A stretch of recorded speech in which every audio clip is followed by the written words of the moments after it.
District of Indian River County. I ask out of respect for everyone, please silence all electronic devices at this time. And I'd like to call the meeting to order. It is 5:31. I'd like to recognize the superintendent for a series of awards and presentations.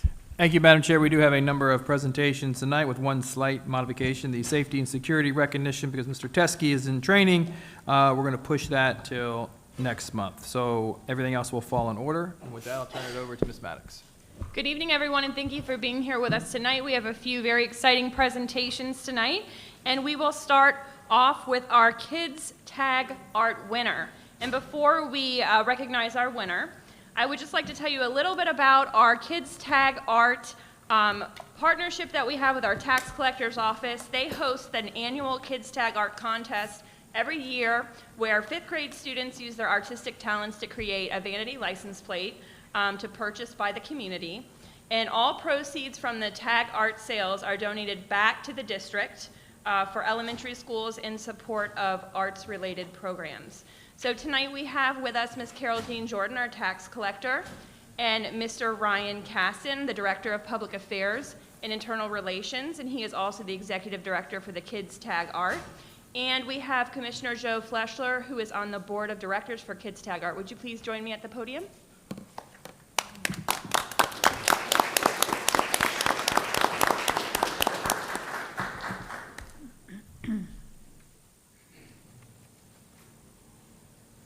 Good evening, ladies and gentlemen, and thank you for being in partnership with us. This is really near and dear to my heart. We tried for several years to get this program implemented, and now we're in our fifth year, going into sixth year. So we're really, really proud of it. Ryan is our executive director, and he's going to do the introductions. And then I just have to say thank you to Commissioner Joe Fletcher, to Sheriff Eric Flowers, to our artist, Miss Chris Sexton, to Pam Richardson, Joanne Barnhart, and just the many, Jeff Smith, who's out of the country, but just to the many people that are on our board and have worked so hard to make this possible, because it includes fundraising and presentations and going out into the schools, which Ryan does the most of that, but I'll let him explain it to you, and thank you for having us. So tonight we're recognizing the overall county winner for the Indian River County. Now this winner is chosen out of 1,100 pieces of artwork that was submitted from all the schools, both public, charter, and private, have the opportunity to participate in the program. We had 23 out of 25 schools participate this year, and it looks like next year we actually will have all 25 participating, so that's quite remarkable. The art programs I'm near and dear to my heart, having grown up in the music world and having degrees in music, so the visual arts and performing arts are very near and dear to my heart.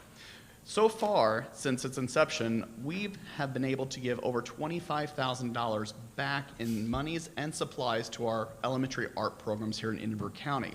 Statewide, this program was founded in 2006 by the tax collector in Polk County, and this past year we have, as a cumulative of all the state programs, which there's about 17 counties that are involved in the program, over $2 million to the arts programs in the state of Florida. So this is not just here in Indian River County, but across the state, and we're very proud to be able to host this program for our wonderful county.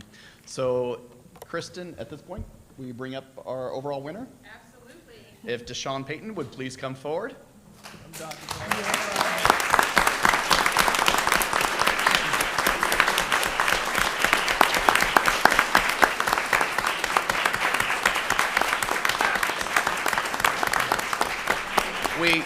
We normally give the awards winner their license plate framed in a shadow box, but Cool Stuff, who we partner with, that creates all of our merchandise for us, actually has a new product this year, and this year has shown to us a beach towel. So we want to present to you this evening an actual beach towel of your artwork, and hopefully you already received the license plate.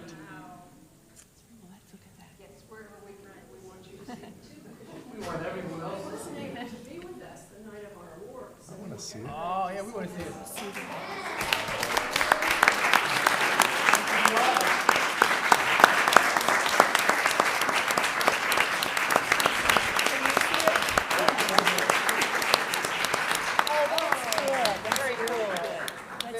And And Deshaun, the school district would like to present to you a certificate of recognition for being the Kids Tag Art overall county winner.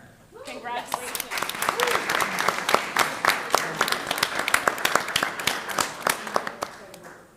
Some of those fancy shops on the beach should sell that.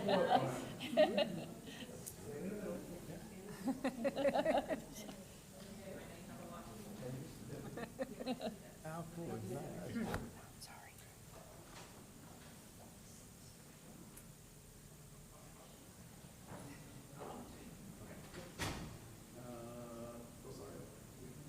Mr. Fletcher, go.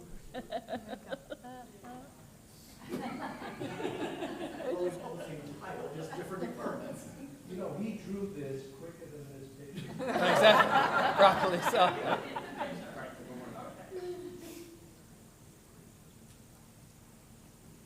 Ready? 1, 2, and 3. And hold that pose.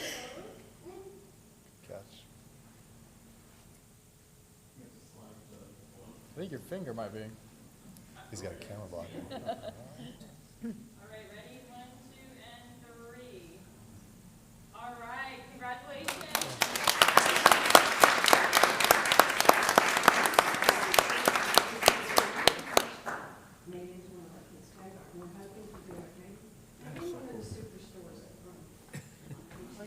Oh, that'd be neat, yeah. That'd be really cool. And in the audience, we also have Deshaun's family and Mrs. Bagley, principal of Dodgertown.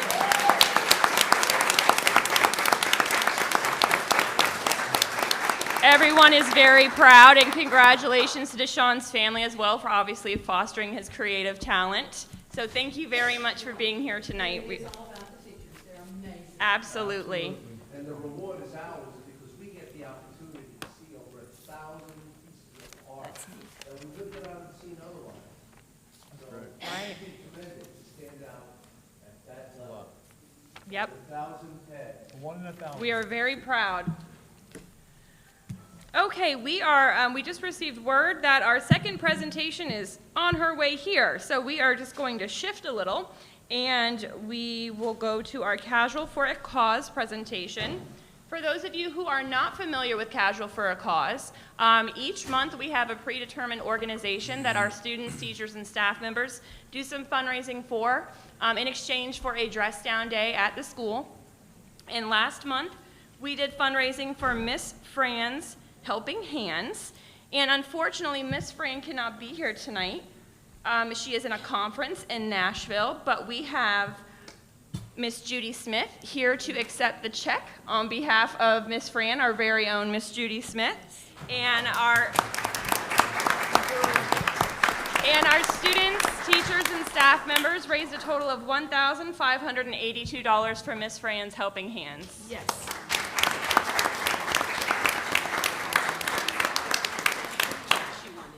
Go right ahead.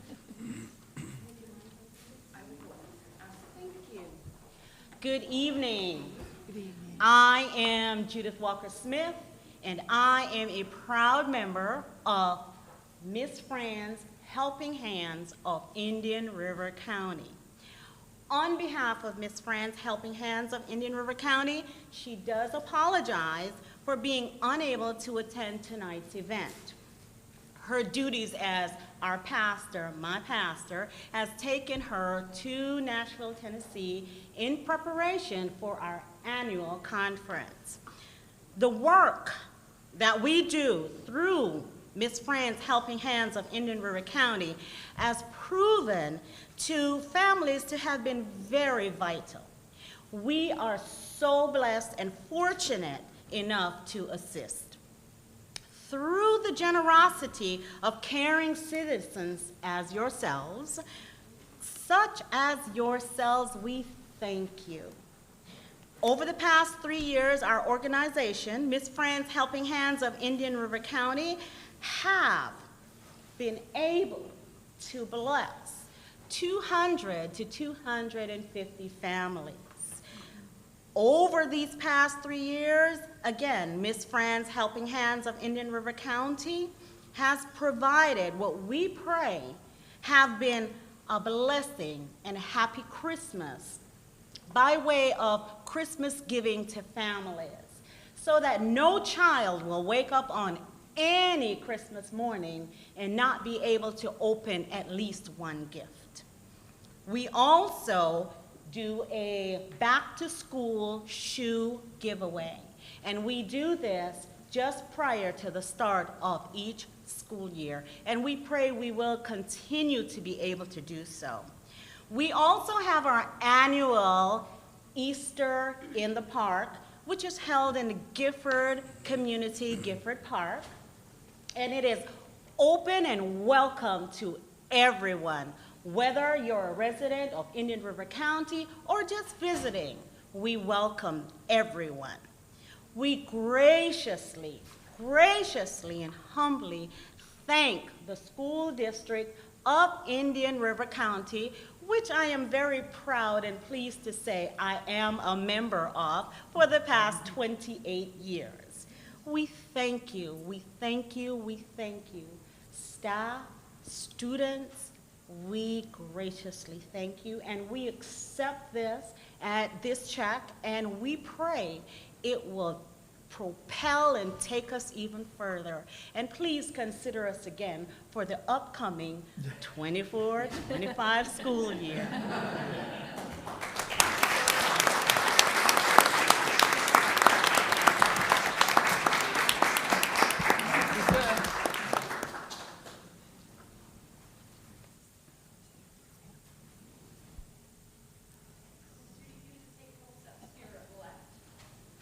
One more.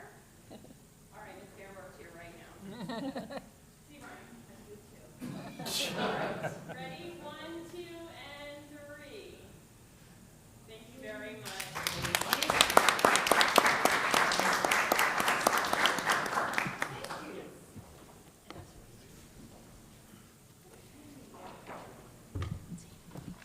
I think we are still waiting on our recipient. Dr. Moore, how would you like to proceed with that? Okay, so I'll go ahead and introduce the presentation, and then we could have our guests come up and tell us a little bit more about the Butterfly Project while we are waiting on Ms. Brown. We have tonight here with us Ms. Hannah Daniel, the Education Coordinator for the Community One Initiative, and guests, and they will be presenting an award to one of our art teachers for efforts with the Butterfly Project. Would you like to come up to the podium and explain a little bit about the Butterfly Project?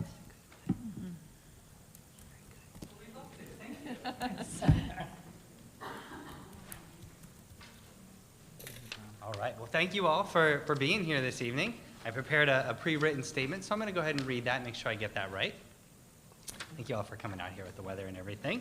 So my name is Mark Jaffe. I've lived here in Vero Beach since 1996, and I'm here as a member of the Board of Trustees for the Temple Beth Shalom here in Vero, and I'm actually presenting the award on behalf of the Community One Initiative.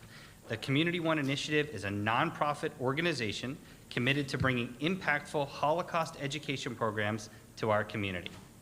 I am honored to present the Helene Hirschman Ripples of Change Award to a dedicated art teacher from Rosewood Elementary, Miss Amy Brown.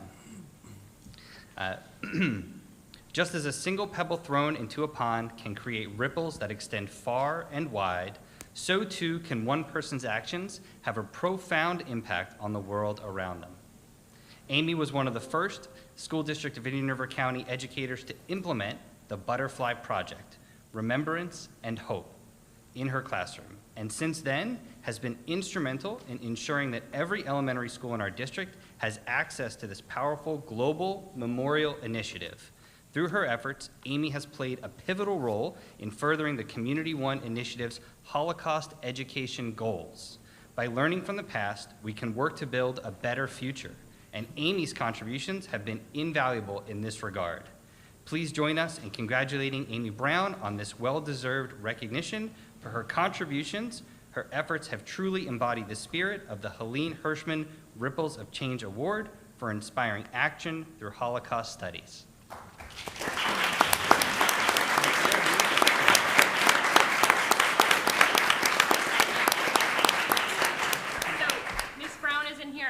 moment, but I'm sure she'll be arriving any second. So could we just go ahead and we'll get a photo and then we'll work her in as soon as she gets here? That sounds great. All right, perfect. If you'd like to just join us at the front. When she gets here.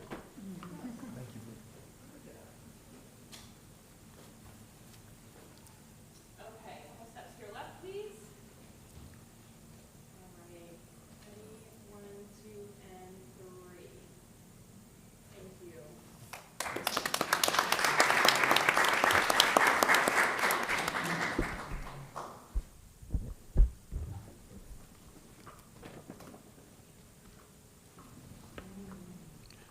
Dr. Moore, outside of waiting for Ms. Brown, that concludes our presentations. But I think what we'll do, Madam Chair, if it's okay with you and the rest of the board, we can pause here, start at 6, and when Amy shows up, we can just begin by taking her picture and just celebrating, if you guys wouldn't mind hanging out with us for 14 more minutes. All right, perfect. Okay, that's good. All right, so this will conclude our awards and presentations for this evening. The time is 5:47. We will begin our business meeting at 6 o'clock, but 5 minutes prior, we will have an invocation. Not everyone needs to be in the room for that, only if you choose to. Thank you.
Today is Monday, June 10th, 2024, and I would like to call this meeting to order. The time is 6 p.m.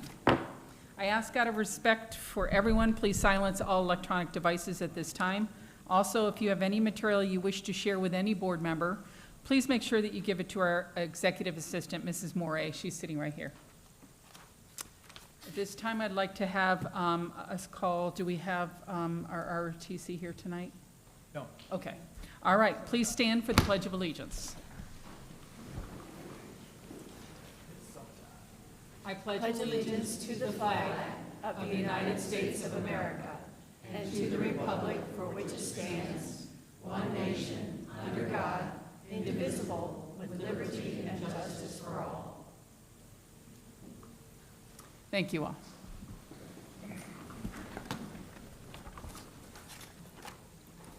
Okay. Board members, I'm calling for the adoption of the orders of the day. Are there any items board members wish to move from consent to action or add to discussion? Anyone? Okay, I'd like to add a discussion item, policy 0162.1. What is that name? It's about quorum at board meetings and attending, I think, virtually. Could I get a second for that motion? Second? Okay. All right. I'm sorry? 01.621. Yes, 0162.1. You don't need a second for that, you can just add it. I don't know, she's got it written down here. All right, A second for that. I think, yeah, we can probably fix that. All right, so with that, I'd like to call for a motion to accept the adoption of the orders of the day as amended. So move.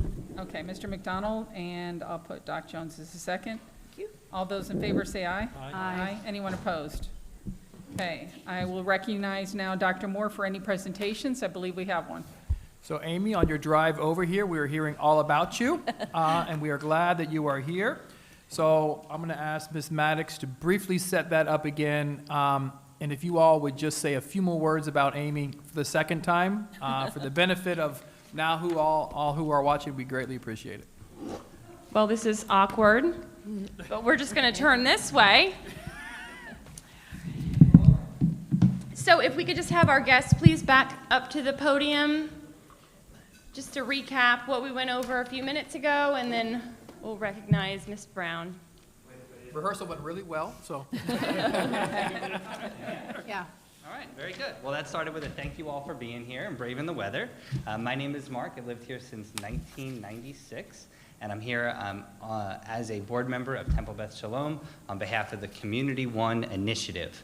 The Community One Initiative is a non-for-profit organization committed to bringing impactful Holocaust education programs to our community.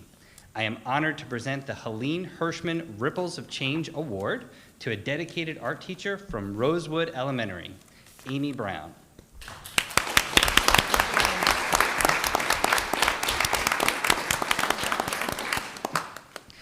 Just as a single pebble thrown into a pond can create ripples that extend far and wide, so too can one person's actions have a profound impact on the world around them. Amy was one of the first school district of Indian River County educators to implement the Butterfly Project, Remembrance and Hope, in her classroom, and since then has been instrumental in ensuring that every elementary school in our district has access to this powerful global memorial initiative. Through her efforts, Amy has played a pivotal role in furthering the Community One Initiative's Holocaust education goals. By learning from the past, we can work to build a better future. And Amy's contributions have been invaluable in this regard. Please join us in congratulating Ms. Amy Brown on this well-deserved recognition for her contributions. Her efforts have truly embodied the spirit of the Helene Hirschman Ripples of Change Award for inspiring action through Holocaust studies.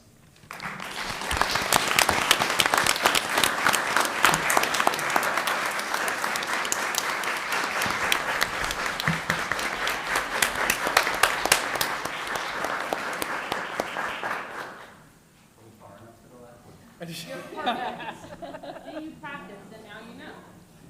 Okay, ready? 1, 2, and 3. Congratulations.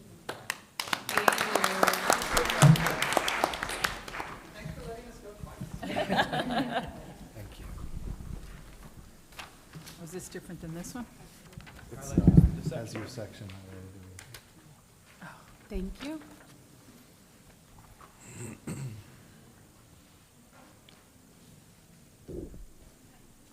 So you're only reading that section that's highlighted? Okay. Yeah, she didn't give instructions. Any other presentations, Dr. Moore?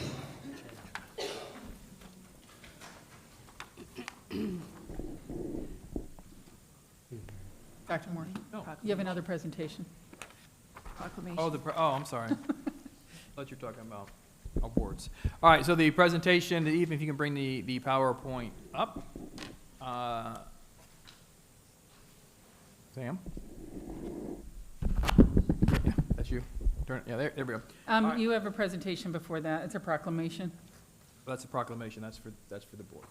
Okay. So you Says want- presentation, okay. got it. All right. Mrs. Rosario, you brought this item. Would you like to tee it up for us? Sure. This is just a proclamation honoring, of course, and appreciating parents and guardians and their rights. It is essentially, I know we're going to read it, but it is essentially making a statement that we will, well, we're going to read it through, but that we will honor and follow our laws, of course, and appreciate parents as well as their fundamental rights to direct the well-being and the education of children. And of course, this is declaring the month of October as Parental Rights and Appreciation Month. Okay, and with that, we're each going to read a portion of the proclamation. Designating the month of October as Parental Rights and Appreciation Month. A proclamation to affirm the commitment of the Indian River County School Board to the fundamental rights of parents and guardians, to direct the education of their children, and to designate the month of October as Parental Rights and Appreciation Month. Whereas parents and guardians are in the best position to know their own child's needs and circumstances, and therefore should maintain authority over all decisions that could impact the health and well-being of their children. And whereas the fundamental right of parents and guardians over the upbringing of their children has been unequivocally established in the United States. And Whereas the Indian River County School Board recognizes Florida Statute 1014.01 2.06, entitled The Parents' Bill of Rights, which emphatically states in that the legislature finds that it is a fundamental right of parents and guardians to direct the upbringing, education, and care of their minor children. The legislature further finds that important information relating to a minor child should not be withheld, either inadvertently or purposefully, from his or her parent or guardian, including information relating to the minor child's health, well-being, and education while the minor child is in the custody of the school district. Statute 1014.02 further states in that the state, any of its political subdivisions, any other governmental entity, or any other institution may not infringe on the fundamental rights of the parent or guardian to direct the upbringing, education, health care, and mental health of his or her minor child without demonstrating that such action is reasonable and necessary to achieve a compelling state interest, and that such action is narrowly tailored and is not otherwise served by a less restrictive means. Statute 1014.03, and Whereas the Indian River County School Board recognizes its duty under Florida Statute 1001.428C to adopt procedures for notifying a student's parent or guardian if there is a change in the student's services or monitoring related to the student's mental, emotional, or physical health or well-being, and the school's ability to provide a safe and supportive learning environment for the student, in order to reinforce the fundamental rights of parents and guardians to make decisions regarding the upbringing and control of their children as described in Florida Statute 1001.428C1, and Whereas the Indian River County School Board believes that all academic success begins by embracing these fundamental parent rights in our educational institutions, and whereas it is essential that parents' and guardians' voices are respected and incorporated into the development of academic curricula to ensure that their children are receiving an appropriate education, and whereas the Indian River County School Board believes that education must focus on academic subjects and, without exception, should not include personal bias, personal political opinion, or indoctrination, and whereas the Indian River County School Board believes that any parent or guardian has the right to see and evaluate all surveys, data collection, and psychological profiling before they are administered to their students or children, and that parents and guardians have the right to opt out of any or all such testing, survey participation, and/or data collection, and that Florida Statute 1014-0106 and Florida Statute 1003-42, Section 5 establish numerous rights for parents and guardians in this regard. Therefore, be it resolved that the Indian River County School Board affirms our commitment to honor, celebrate, and appreciate parents and guardians, as well as the fundamental right of parents and guardians to direct the well-being and the education of their children, and all employees will uphold the traditional partnership between teachers, students, and parents and guardians by directly communicating with, and involving parents and guardians in the education of their children. Now be it proclaimed that the School Board of Indian River County designates the month of October as Parental Rights and Appreciation Month, adopted this 10th day of June 2024. All right, board members, we need to vote on this proclamation to move it forward to October. I make a motion. Okay? Second.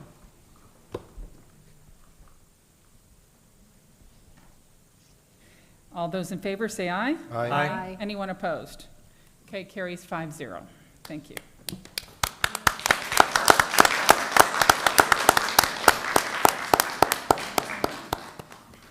So now we are to your superintendent's report, Dr. Moore. Thank you, Madam Chair, and this will be a relatively quick presentation because we only had a few weeks in between board meetings. So the day after our last board meeting, we had the last graduation, which is the Indian River Virtual School graduation. A very intimate and honored event, very, very fun. I think we had 6 or 7 graduates, and well, there's 4 there, but we had another 3 who actually graduated. Outstanding event. We also participate in our 5th grade graduations and our 8th grade graduations. And I was able to make 8 of them, but on my team, we were at absolutely every single one. So it was 2 weeks of going to 5th grade or 8th grade graduations and celebrations. Our schools do an absolutely wonderful job. Packed auditoriums, happy customers celebrating the promotion of their children. It was just absolutely rewarding. And they're about an hour shorter than a regular graduation, which made them even better. These are more graduations. Oslo Middle School traditionally has, as it wraps up the school year, its Military and First Responders Expo. This was the opportunity to bring in our veterans and first responders to learn more about the service of those individuals and their sacrifice that they make. Very, very bold to have an assembly on the last day of school, but Oslo pulled it off, so very appreciative for them. The manufacturing boot camp, which we referenced this morning, I started last week at the boot camp where I was able to just kind of thank the students for coming in and giving up a week and having the opportunity to go in and explore all of the careers that take place through the manufacturing boot camp. They really have the opportunity to go across our county, see the programming at our technical college, but also see those jobs live in action. This week, as you know, is the FSB conference, and I was surprised and acknowledged as a recipient of the Pineapple Reports Award for Academic Achievement. This is offered to all superintendent and school board members. I actually received that, or on behalf of the board, acknowledging our success as a school system and our advancement in academic improvement. So that was a really fun night for me. Photo credit? What's that? Photo credit? Oh, and yes, my photographer, because Kristen was not able to get to Tampa in time, but she is the individual who made the nomination. Ms. Terry Barenborg was our photographer for that event. Please review the protocol of the chest up. Okay, never mind. And then I ended my week, drove back from the conference early Friday morning to be back in time for a day of work. And then I closed my week by celebrating the graduation of the manufacturing boot camp. Just a absolutely outstanding event. Those kids stuck it out all week long and had the opportunity to see so much in terms of career. Wasn't able to make it yesterday because I haven't seen my wife in 4 days, and I won't see her again for another 2, starting tomorrow. But yesterday was the Indian River County Baccalaureate service. Ms. Basura was there, Ms. Hart was there, and it's just an absolutely outstanding event. Doc, I know you were there as well. And then this morning, actually yesterday, Mr. Seymour is representing us at the Florida Safety Summit, and he's back here for board workshop today. And as soon as we are done, he will head back over to represent us. And this is just the convening of all the specialists, the security specialists across the state, really looking at the systems and structures, shifts in state statutes or laws that we now need to be implementing next school year. And that concludes our presentation for the month. All right, thank you, sir. Okay, at this time, I'm going to read the guidelines for citizen input according to our school board policy 0169.1. Each statement made by a member of the public shall be limited to 3 minutes in duration. I will be recognizing in the order in which the requests were received. The time shall start when the speaker is at the podium, and the public information officer will be the official timekeeper. As you see, there is a time clock visible to my left, your left, on the dais. My right, your left.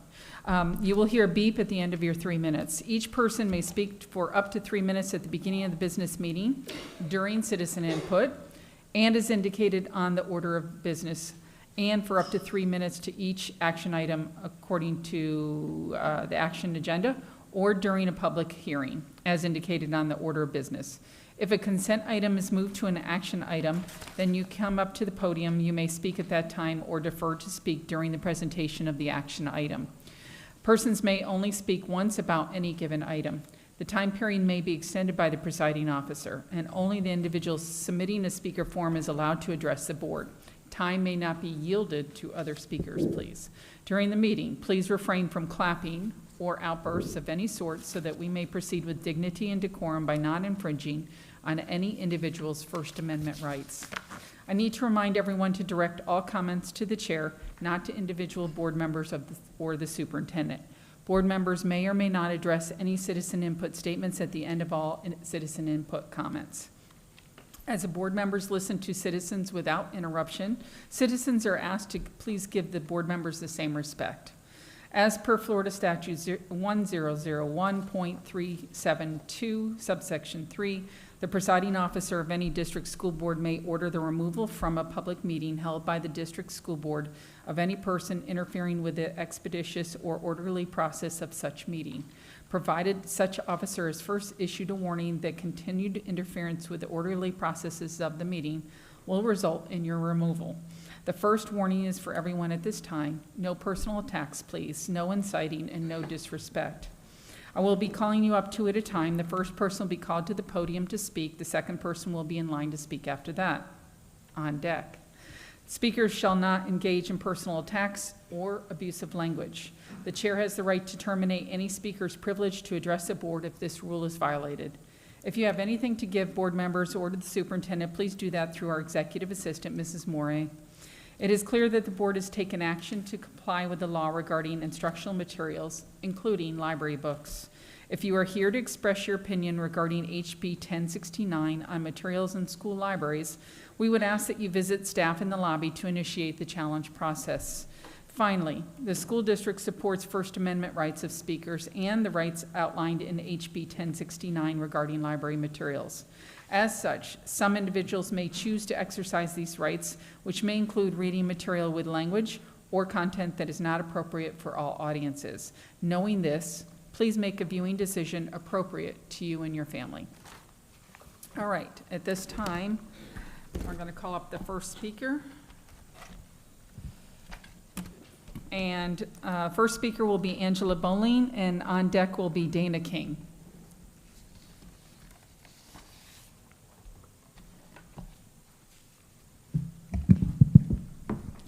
Board.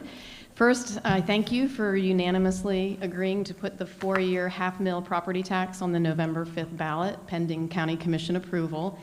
I encourage everyone who hears this to vote in favor, as it helps to pay for our district technology, recruitment of high-quality teachers, and expanding school safety, security, and student wellness.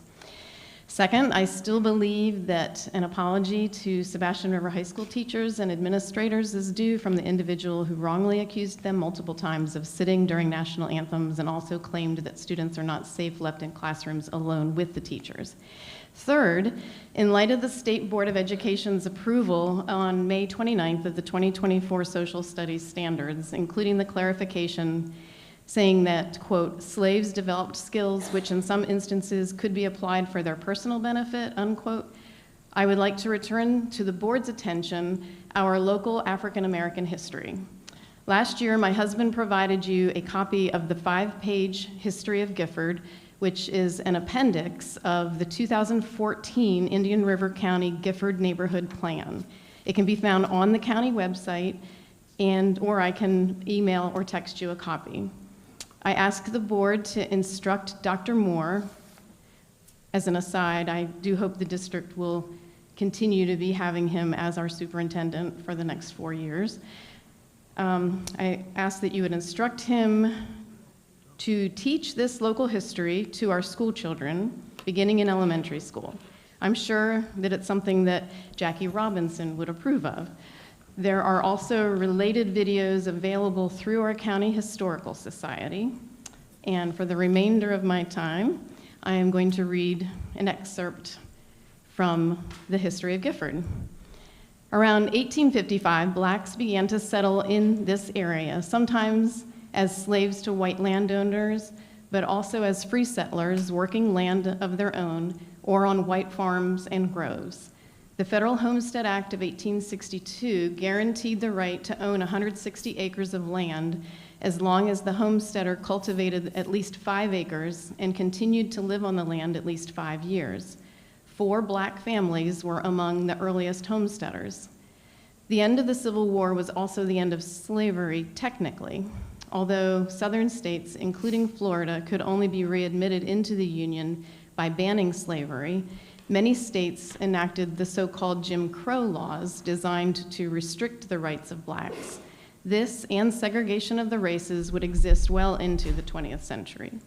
In spite of all this, black people learned to live within the system and at times overcame injustice to flash a typically American entrepreneurial spirit. William S. Brown, born on, to be continued. All right, thank you. Dana King is next. Dr. Marjorie Flanagan is on deck. I'm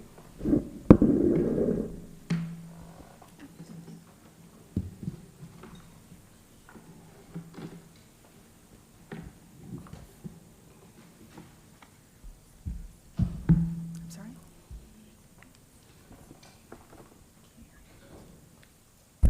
Thank you.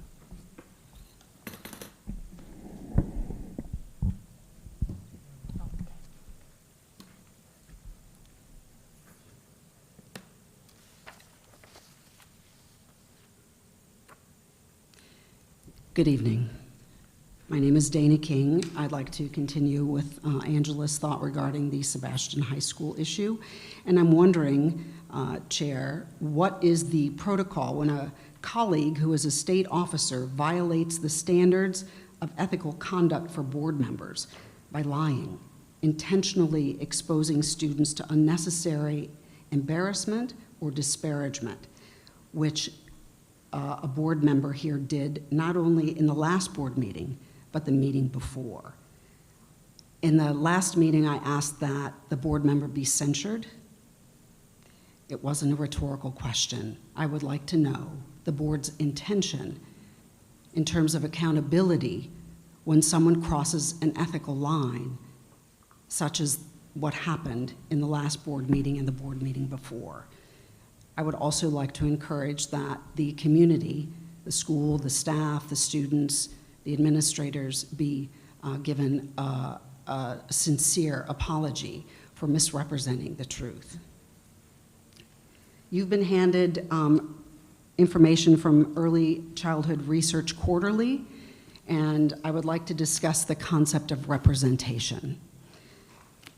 It's a significant part of the 1967 DSEG order, and representation matters. There are countless studies that prove that. Children who see their teachers who look like them, administrators who look like them, staff and other personnel who look like them do better in school. This is a research document that was conducted with 2,900 children in 11 states. And the bottom line is that children rarely experience a teacher with a different race or ethnicity from themselves, except for minority children with Caucasian teachers. African American teachers report fewer gains in language literacy skills for African American children than did their Caucasian teachers. African American teachers reported fewer increases in problem behavior for African American boys than did Caucasian teachers. Non-English proficient Latino children had greater gains on a direct assessment of literacy from fall to spring if their teacher was Latino. What you have before you is an assessment of many studies. And representation matters. Children need to be seen for who they are, not who they're supposed to be. They need to be understood about their background, their history, and it needs to be elevated so that they have a sense of belonging and welcome in school. Thank you. Dr. Marjorie Flanagan. On deck is Margaret Murray.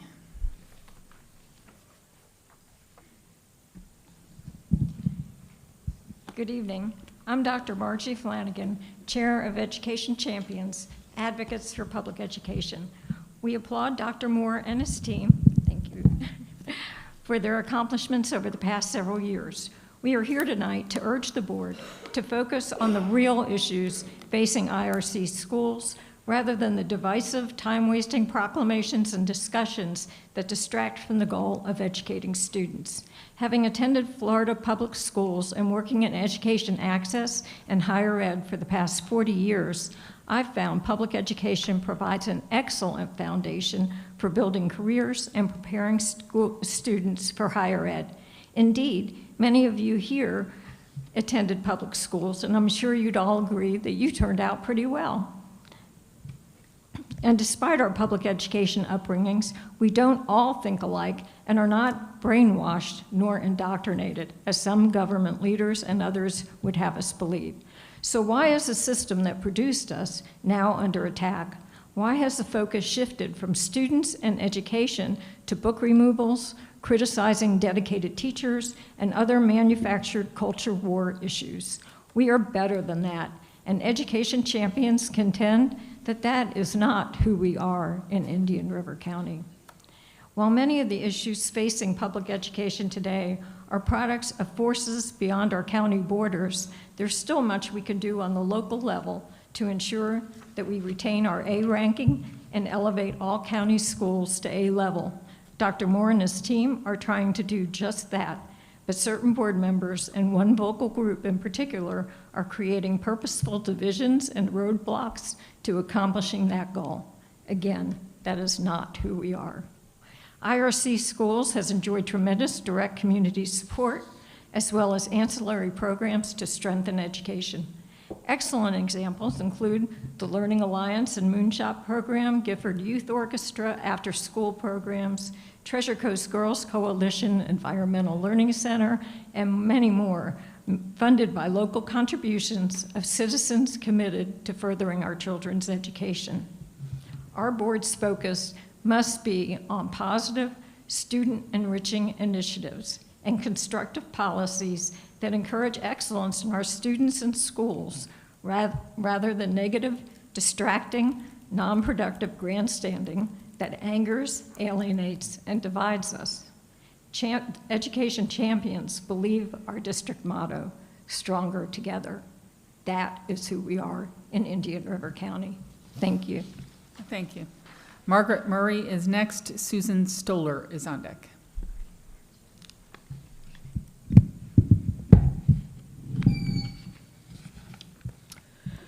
My name is Margaret Murray, and I'm here tonight as a proud founding member and vice chair of the Education Champions, Advocates for Public Education. At the last meeting, 14 of the 41 speakers represented our group. We wore our T-shirts and waved our American flags in a demonstration of our unwavering support for teachers and children in this community. We are not a political action committee. We're parents, grandparents, citizens who are deeply concerned about the future of our children's education. We're here because we're tired of seeing our schools become battlegrounds for culture wars instead of focusing on the critical issues at hand, improving reading and math proficiency for our students. Unfortunately, we were labeled an angry mob by one of the board members, and the president of Moms for Liberty dismissed us as a political action group. These accusations are not only false, but also disrespectful. We're simply a group of concerned citizens who are passionate about public education and the well-being of our children. For all children, our schools should be places of learning, growth, and development. We want our children to excel in reading and math, to be prepared for the future, and to thrive in a supportive and nurturing environment. This requires a focus on effective educational strategies and the resources our teachers need to succeed. All things Dr. Moore and his dedicated staff are laser focused on. We're calling for a return of respect and civility in our school board leadership. Our voices deserve to be heard and respected, not dismissed and mischaracterized. We are not here to create divisiveness. We are here to advocate for solutions which will benefit students in Indian River County. We're not to be silenced. We will continue to speak out in this meeting and at the ballot box until our concerns are addressed and our schools are places where every child succeeds. That's every child. So, to be crystal clear, the Education Champions are working for kids and teachers. We want to be proud of our school board, and our teachers, our kids, our administrators, and Dr. Moore, as well as Indian River County citizens, deserve as much. Thank you. Thank you. Susan Stoller is next. Cindy Gibbs is on deck. Good evening. Good evening. I'm Susan Stoller. I'm a retired school social worker and an educator, an education champion, and a true advocate for public education. I'd first like to apologize for a misstatement that I made at the last board meeting. I was delighted to learn that contrary to my misunderstanding, the Indian River School Board is concerned with the low wages of teachers and is in earnest working in good faith with the union to reach a win-win situation. I stand corrected and I apologize to you for that misconception. I urge you to continue to do so. As important, I urge all members of the school board to continuously act with dignity and respect for colleagues, employees, and the community so that the focus and energy of the board is where it should be, putting our children first. Let's work together to make our public schools the best schools available in Indian River County so that public schools are the #1 choice, the place that parents all choose to send their children. Thank you for the opportunity to speak this evening. Thank you. Cindy Gibbs is next. Patty Sullivan is on deck.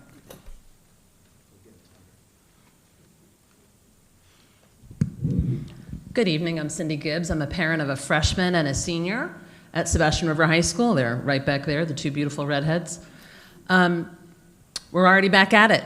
We have volleyball camp last week with the volleyball/weightlifting coach already working over the summer. School just ended and she's already back there. The track banquet was on Saturday, and Sebastian River Middle School graduation was on May 31st. I really want to thank Jackie Ogilvy, who was my daughter's math teacher this year and the chairperson of the 8th grade graduation. It was the first time that it was ever at the high school. It was so freaking cool. There were so many people there, and I mean, there were kids in like ball gowns, and everyone stood up and cheered. One of the members of the ROTC sang a beautiful rendition of the national anthem, and of course, everyone hooted and hollered and cheered. And so I just want to thank that teacher and the school and Principal Riskin and Dr. Moore and Mr. Green who were present. It was a really, really, really impressive and lovely event as a parent of a child in this county. 2 children. And having said that, I want to talk about the parental rights proclamation for October. With parental rights come strong parental responsibility. Schools should be our partners. I'm very proud of my kids. I know I'm a really good mom, and I'm a responsible parent.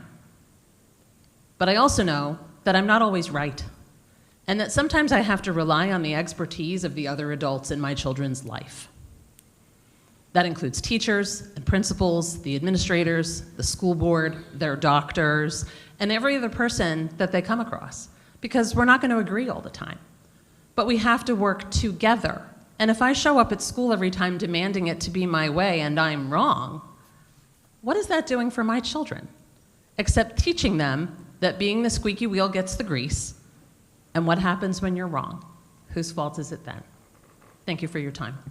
Thank you. Patty Sullivan is next. Jennifer Pippin is on deck.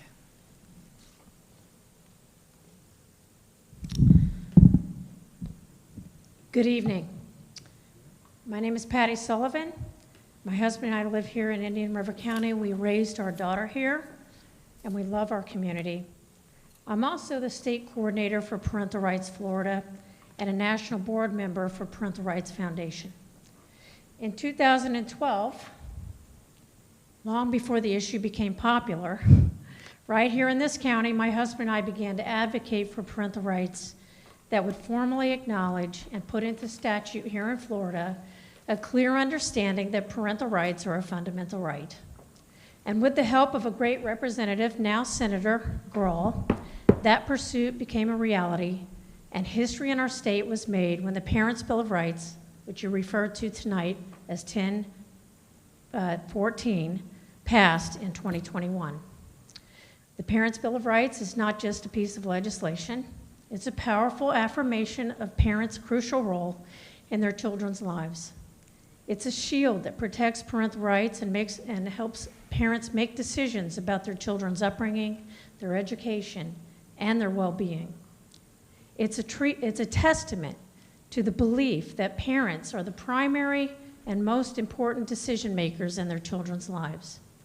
The Florida Parents' Bill of Rights also emphasizes that government entities should not interfere with parental authority. This means that these institutions must respect parental rights and to make our decisions for our children with undue influence or obstruction. I'm glad that October will be recognized as Parental Rights Appreciation Month with a focus on the Florida Parents' Bill of Rights. This observation acknowledges and celebrates parents' most sacred role within families and our community. It is not just a ceremonial gesture, but a significant acknowledgement of parents' crucial and fundamental role in their children's upbringing, their well-being, and their education. It also serves as a call to action for all of us to support policies and practices that empower parents. Thank you for doing that month, especially, and I know you do it always. Empower parents, protect their rights, and ultimately benefit our children and our communities. I want to thank Mrs. Rosario for bringing forth this proclamation and for the board's full support of it. It's important and it's very interesting and significant to me that this county is where the work for the Parents' Bill of Rights began in 2012. And it's appropriate for this proclamation to be the first of its kind in Florida. And hopefully with many other school boards in our state, in our nation, city councils as well, county commissions, to participate in this significant proclamation. Thank you so much. Thank you. Jennifer Pippin is next. Heather Askin is on deck. Good evening. My name is Jennifer Pippin, and I'm the proud chairman of Moms for Liberty here in Indian River County.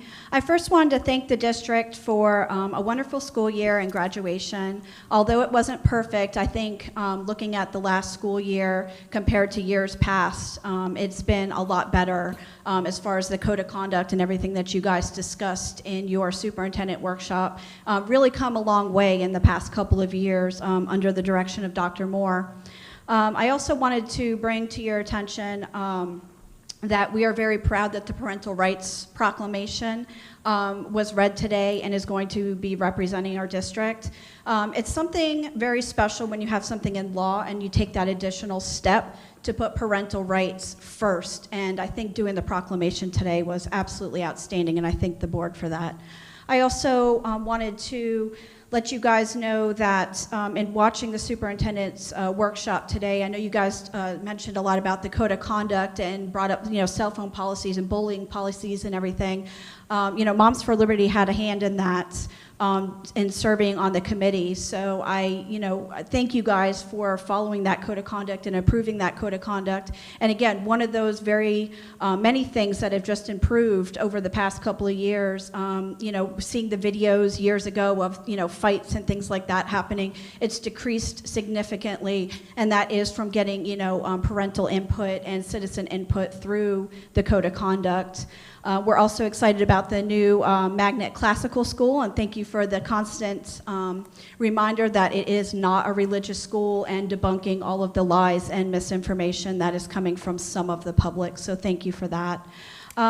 Something very disturbing that happened in the past month, there was a teachers union forum for school board, and looking at a Sunshine Journal entry, they said that there was an email dated May 9th. It was from the Teachers Union President Jennifer Freeland to Dr. Peggy Jones. And something very upsetting in there when there was a meeting that was supposedly done prior to the forum. Mrs. Freeland sent this email to Dr. Jones. And Dr. Jones, my question for you today, not now, is if you agree with this or not. She wrote, "Just for your information, to be clear, we never closed the door. Ray, as in Ray McNulty, was never in my office, and I hardly got the questions done in time for the forum.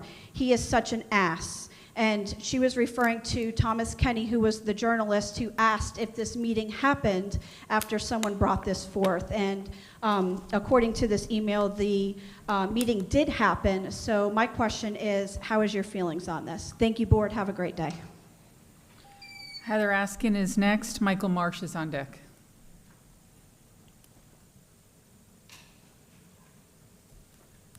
Hi, good evening. I'm Heather Askin.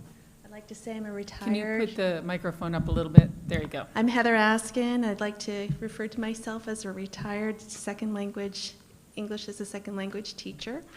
And I'm a member of the Education Champions who advocate public education.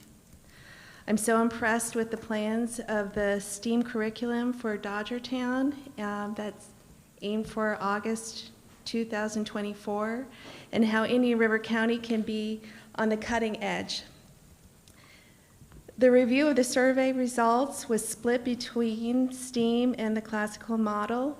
Thank you for fostering an educational environment that values such a balanced and inclusive approach. Today, a board member referenced the Hillsdale College when talking about the classical school model.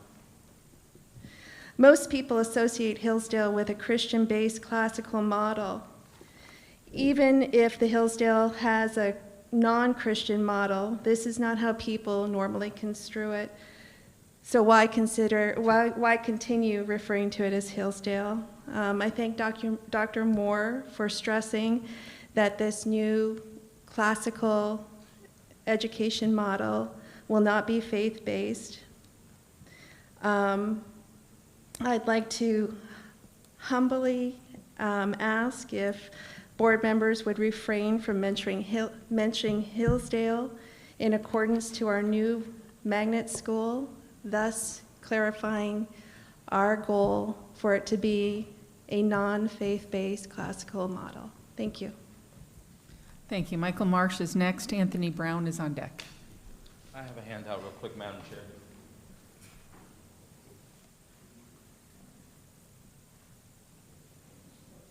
Yes, ma'am.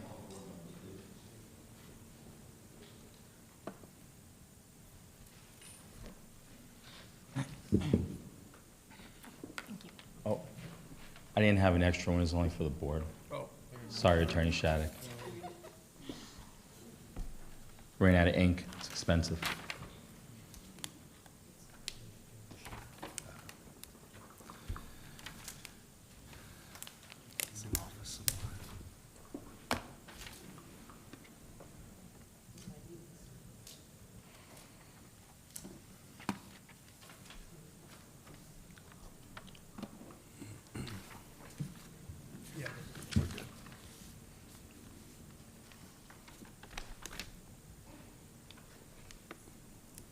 Go ahead. Good evening. I'd like to always start on a positive. Saw some exciting news that's getting ready to get voted on. New assistant superintendent. Look very forward to working with Mrs. Crystal Foley after that vote tonight. Let's go with what you got in front of you, though. So I was looking, because, I try to stay in the know about these people who run for school board races, and I pulled this campaign treasurer's report, and I'm a little bit confused here. I see an expense to RKR Production, and you guys might not be in the know, so let me give you a little background on who that RKR is. That's Rocker King Radio.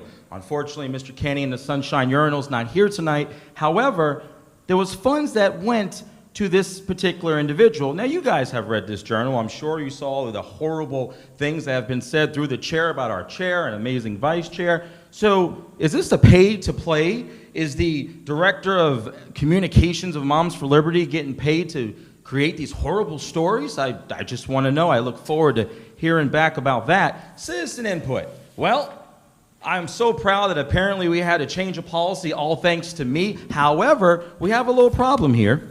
In the past, we have our great attorney back tonight. Attorney Shattuck once said that I could speak.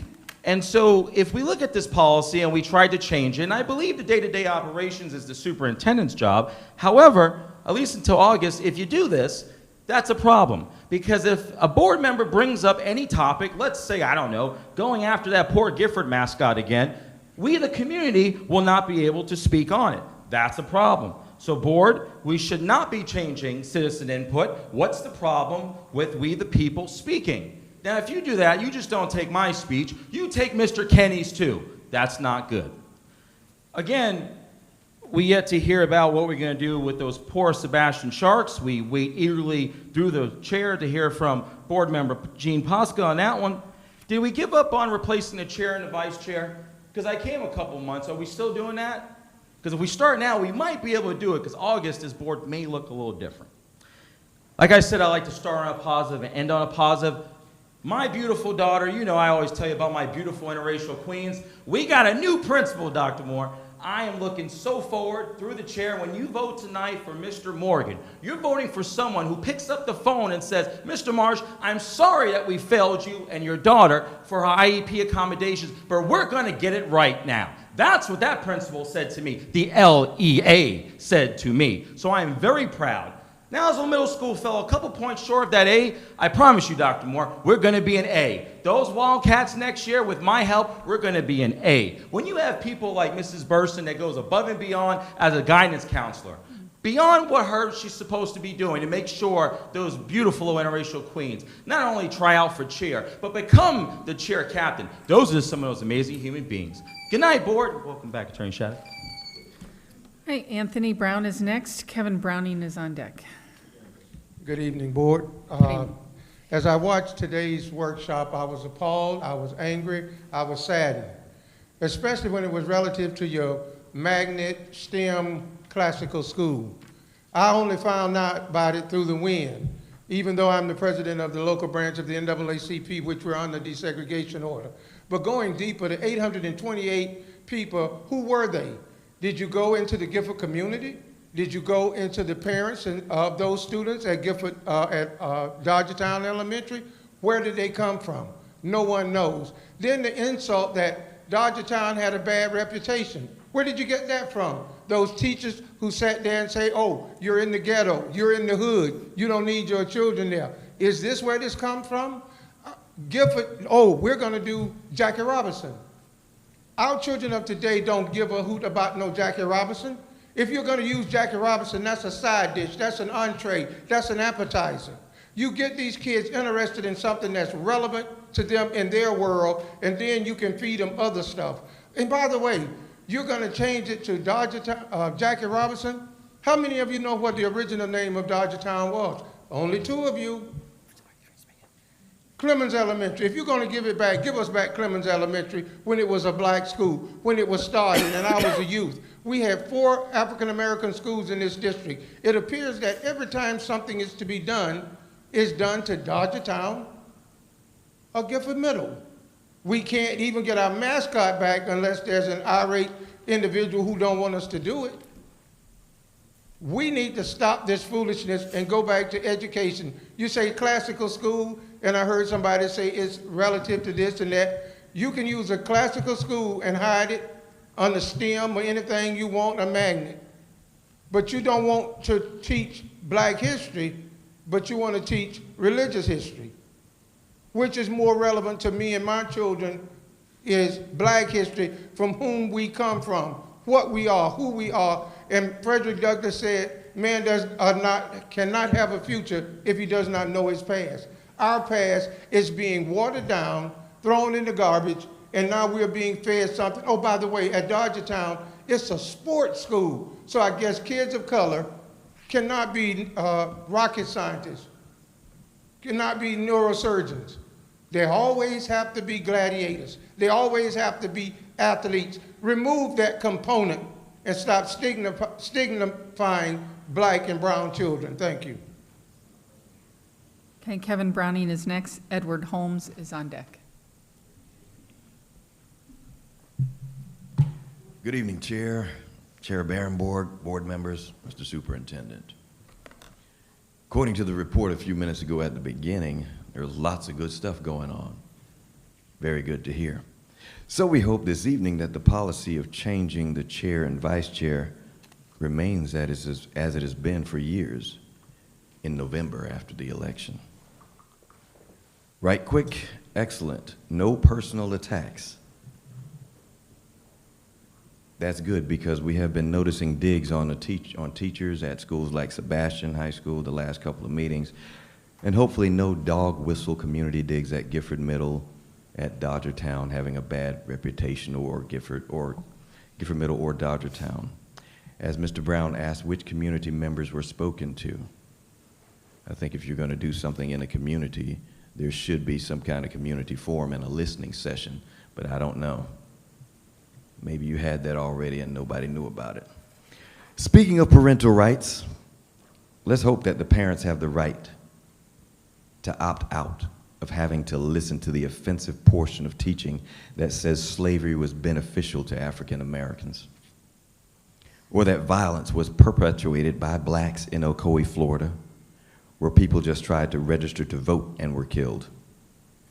Kids don't need to be indoctrinated that slavery was a good thing for their ancestors, or that their ancestors were at fault for their own murders and towns burned down and other atrocities in places like Rosewood and Ocoee. So we hope there's an opt-out form. As good people, we love everybody, even those from elsewhere. However, we are surprised and bothered that people with no kids or grandkids enrolled in the system, and also no record of good involvement in our community, who want to come and turn things around, where there's a community, like the lady said earlier, where different groups come together to make our school system better. We don't want them to be turned off by people who don't have our best interests at heart. We can do better. Okay. Edward Holmes is next. Anthony Stewart is on deck.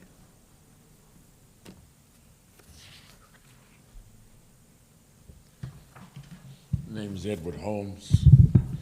In Deuteronomy, the first chapter, in the first couple of verses, the Bible says that it was an 11 days journey from Mount Horeb to Kadesh Barnea. but it took the children of Israel 40 years to get to it. And I think that maybe somewhere along the line, maybe this 60-year battle with the desegregation order that we have might have been along that way, because we're still not where we're supposed to be. There was a committee, there was a plan, there was a joint plan that was between the school board and the NAACP. And a part of that was that the compliance with these, I have to take my glasses off to see, that had already achieved unitary status in the area of facilities. There were several recommendations that were made pertaining to education in these use for these facilities. A substantial building renovation program of approximately $5 million is planned at Middle 7, formerly Gifford Middle School. It is intended to utilize the facility as a 6th, 7th, and 8th grade middle school with a special magnet instruction program. The NAACP shall select a representative to attend all future facility construction planning sessions associated with the renovation. The current Gifford Middle 6 will be closed as a 6th grade center. Its anticipated future operation, while currently in the planning stages, has centered around the following scenarios, including but not limited to one or more of the following. The first two items that were mentioned on there was a preschool facility providing low-cost child care and preschool academic instruction. An elementary magnet school with a specific curriculum, possibly a school of performing arts or math. That never happened. None of that never occurred. So there was the plan with the 2018 joint plan. There was an equity committee also that was to make sure that the two sides got along, collaborated well, and did everything that they would be able to do together. That equity committee was dissolved. If the equity committee was dissolved, then why wasn't the plan dissolved? And I'm not a lawyer and I have no idea, but I've never seen where a plan supersedes an order. And the order was, to the extent the issues have not been mooted, the parties are under an obligation to comply with the original 1960. Thank you, sir. Mr. Stewart, you are our last speaker. Good evening to the board. My name is Anthony Stewart. I'm a lifetime resident in Indian River County. I have 7 kids that have attended Indian River County, and the last 2 are seniors now, and they all have graduated from schools in Indian River County. I am a convicted felon. I went and did 4 years in prison in 1999, the same time I was up for Teacher of the Year in St. Lucie County. I also had won the most outstanding minority educator award, the Ida Baker Award. I was the educational supervisor for St. Lucie County Juvenile Detention Center. I committed a crime, but I did time for my crime. There are a lot of people who commit crimes that don't do time for their crimes. We have now many public officials. Maybe somebody on this school board may have committed crimes that they didn't do time for. I'm concerned today because, as Pastor Holmes stated about the 2018 plan and the 1994 court order, 2 items should have been addressed in 1994, and that was the preschool and the magnet school in Gifford. For a reason, they was overlooked. According to Literacy Mid-South, 85% of all juveniles who interface with the juvenile court system are functionally low literate. Juvenile incarceration reduces the probability of high school completion and increases the probability of incarceration. High school dropouts are 3.5 times more likely than high school graduates to be arrested in their lifetime. High school dropouts are 63% more likely to be incarcerated than their peers from a 4-year college degree. Again, to overlook the need in the Gifford community has crippled that community drastically. This is one reason we are the poorest community in the state of Florida, because they did not address at the beginning, as the judge told them to do, by getting those preschools for low-income people, where those families could have sent those kids out there and got that basic skills and education started 60 years ago. Here we are, 60 years, and it's still happening, you're still overlooking it. The Gifford Elementary and Gifford Middle should have been considered as magnet schools, either in the arts and science, math and science, or the performing arts. That was then, but you're gonna tell me now, we got a desegregation. Thank you, sir. Thank you, sir. All right.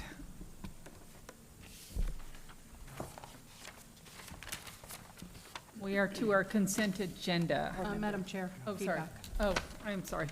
Anybody like to address any Yes, item? ma'am.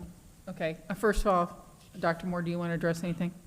Just some clarity provided, and I'll start my remarks by reminding the board, you spent 4.5 hours today engaged in all meaningful conversation. Some of the things that were being requested, you modeled today for 4.5 hours regarding the conversation and the dialogue, different perspectives, but coming together, in which we spoke about reforming the school system, we spoke about academic outcomes, we spoke about a number of different issues, our budget, and priority. A lot of those things were discussed. There were some comments regarding our desire, meaning my desire, the board's desire, cabinet's desire, to reform or begin the conversation of reform. And I want to just address just a few things that were discussed. We will go through a community-wide process in the creating of curriculum. So it's not a done decision. Hillsdale has a Christian faith-based curriculum, and it has a secular, non-religious curriculum as well. But we can't force what that curriculum will be, because we're going to trust the process and trust the people in its creation, and ultimately approved by this board through a process. In terms of the survey, that survey was pretty well advertised. We can go through the public speakers and listen to the people who have come and spoken in regards to seeking information and getting feedback. And quite honestly, as I interpreted that feedback, Dr. Moore, my realization is that we needed to drastically enhance the current choice program at Dodgertown, not to add something new, to enhance and create something that's been there for 4 years that is not meeting the needs of children based on the data, based on the program where only 4 choice students are participating. So I immediately responded to that information, and what we've done to this point is simply to enhance the desire of the STEAM program.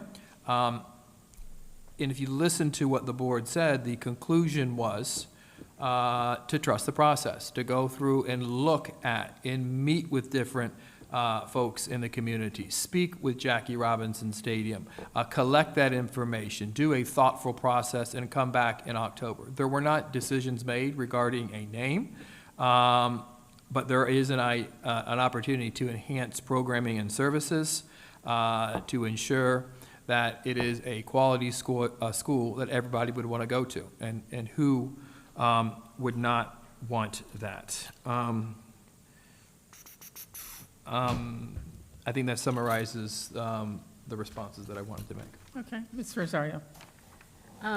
So first, I'd like to thank Patty Sullivan and Jim Sullivan for your work on parental rights. I think that it is outstanding, and I know Abigail is here as well, so thank you for supporting your mom and dad. Excuse me. It's been an honor to see your hand in all of the things that have happened legislatively and parental rights and the work that parentalrights.org, is that right? Parentalrights.org? Parental Rights Florida, the work that you are doing with Parental Rights Florida and in the state of Florida in general is just phenomenal. So thank you so much for that. I would like to there was a citizen that mentioned something about when are board members going to hold other board members accountable. I think that some people get it a little wrong. We are not the boss of each other. We don't report to each other, we report to the citizens. We are elected officials by the citizens. And through your vote, that's how we earn this position. And if there is a board member that is not functioning the way that you like, you are more than welcome to contact that individual board member yourself. That's how you hold us accountable. You let us know. If there is an ethical issue that you want to report, you're free to report it to the Ethical Commission, although I'm sure that there are guidelines on what violates ethics at their level, so you're free to contact them and ask them directly. But we are not the boss of each other. We don't scold each other. We don't do that. The other thing that I wanted to mention, there was a question here, Dr. Moore, that there were quite a few statements here.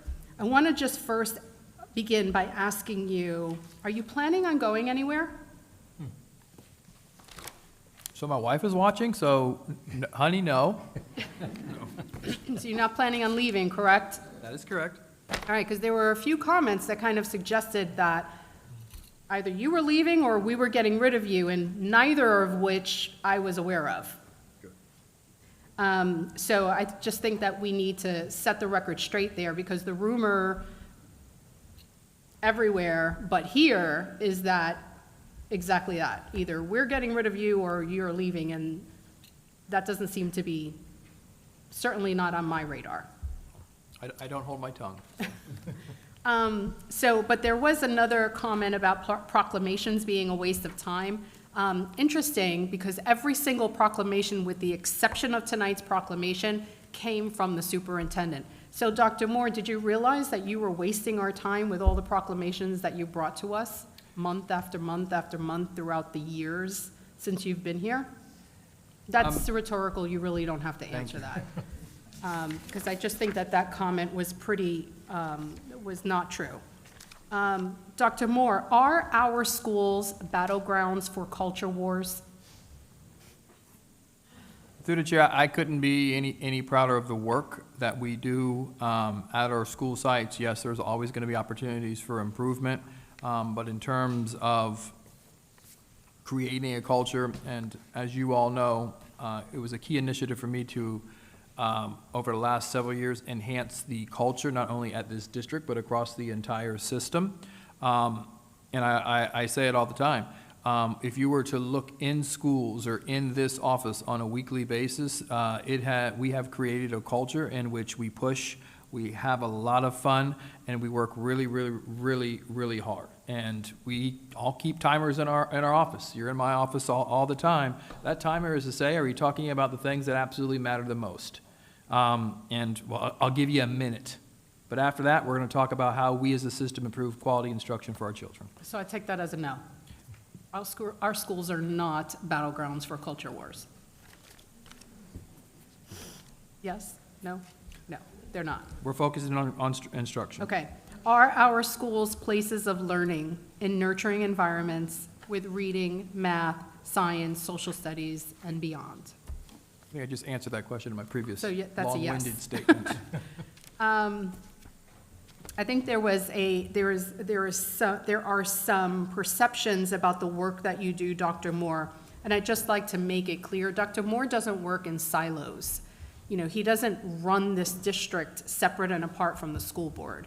He runs the day-to-day operations of the goals and objectives of this school board collective, and that's how it works. So he has to be responsible to us as we work with him and through him in those day-to-day operations supporting his vision for the day-to-day operations, but ultimately, he doesn't run this district alone. He has to report to 5 board members. Regarding Hillsdale, there was a request for board members to refrain from using the word Hillsdale. I will not refrain from using the word Hillsdale, not now or not ever. I will not censor my words because the appearance of the secular part of Hillsdale might offend someone, which I don't understand how that could be after we have very specifically said that our classical model is going to be secular and not religious. Regarding Attorney Shattuck, Molly Shattuck, who is here today, there was a question about, or a statement about citizens speaking during discussion session, and what Ms. Shattuck made a comment whenever she was here last year. We recently had an attorney, Sid Ansbacher, who made it very clear what our laws say, and our laws say that during discussion sessions, it is not mandatory for citizens to comment during discussion sessions, because during discussion sessions, no formal action is being taken. It's just a discussion. When that action becomes formal, then you can absolutely come and talk when it is, at that time of action. Sometimes we may discuss things and it goes nowhere, it might die. But sometimes it might end in a final discussion, and that's certainly up to the board to decide. Dr. Moore, there was a quote, a statement that was made, it said, "We have 4 African-American schools in our community." And then it was followed up with some other, there was a question that I'd like for you to answer there. Are we teaching religious history over Black history? Through the chair, we teach the standards, which are 100% identifiable. So we teach the standards that are approved by the Florida Department of Education. Okay. So the answer is no. I'd like to also mention that there was some concerns with regard to some comments that were made earlier in the workshop about Dodgertown and the rebranding. And I'd just like to clarify that there was unanimous support for the rebranding of Dodgertown moving forward. But there was also, and it seems like maybe people didn't thoroughly hear the discussion, there was specific policy that was read aloud that actually outlines how it is important to get citizen input, and asking the superintendent to make sure that that process is followed. Actually, I read that out loud, to make sure that citizen input is a part of that process moving forward. So whether the rebranding might be a possible name change, or possible mascot or logo change, or anything else moving forward, there has to be community input. You can re-watch it earlier, and you'll see exactly what policy that I read from earlier today. And that's it, Madam Chair. Anyone else? Okay, Mr. McDonald? And also, since Dr. Moore's name has come up a couple times, for reasons I can't imagine, I just wanted to express openly that in my time of working with him and with his team, I find that they are not only impressive but exceptional, and to the point that I think that speculating that he would not be here long after all of us are dead it is unproductive, and there's no basis for it. One of the problems with this format versus the last school board that I ran is we would discuss things. Ideas would come up, someone would mention something. Sometimes somebody gets frustrated, says something. But in a closed environment, you can have those person-to-person, one-on-one discussions. In this environment, the only place that we can have any discussion is in front of everybody. So the good and the bad of that is you get to voice what you think and what you feel, and then the rest of the world gets to critique you. Fortunately, for those of you who are in public, after you speak, we don't come back and critique each of you. That happens to be the nature of how this functions. So it might help you to understand that, particularly in discussion session, that this is our discussion session, and you should sort of view it as something different than taking action and doing business, just so that you understand. Yes, for some reason, the idea of classical school keeps coming up. I can't believe that the people who are saying it actually believe what they're saying, but for the sake of those who don't know, classical education is a form of education, some 2,000 or 3,000 years, 2,000 years old, and it's classical. It wasn't based on any faith. As it happens, only 18% of the public schools in the nation use a classical curriculum. The rest of them there are a few Jewish, mostly are Roman Catholic, Christian schools who've adopted that, and they've incorporated more directly things that are the basis of their faith into the curriculum that they've got. So since Hillsdale School is involved with classical curriculum, it would be expected that not only do they offer a secular curriculum, as they are a non-denominational college, but they also offer a faith-based curriculum. Why?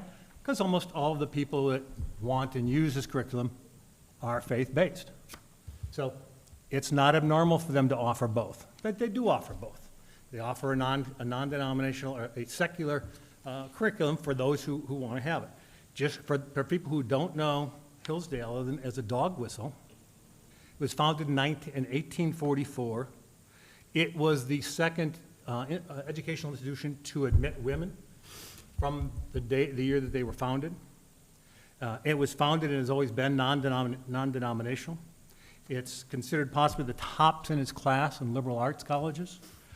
It's got a 50 male and female mix, so it's a very mixed campus. And it's a very highly respected school that happens to focus on classical Christian education, classical educations, some for Christians, some for non-denominational ones. So the curriculum should be evaluated based on the curriculum. And those who continue to reiterate something that's not true, that classical educations have to be Christian, you need to understand that that's not the case and stop disseminating that to other people. Other than that, I appreciate the time. Okay. Dr. Posca. I just want to take a moment to recognize how far we've come here in this county, Indian River County, in recognizing and respecting parental rights. To go back just a few years ago in this county, as a district and as a board, we were forcing kids against their will and their parents' will to wear masks. That was right here. That was not long ago. And now we're reading a proclamation about parental rights in the exact same place. So take a moment to realize how far we've come and how much we've overcame.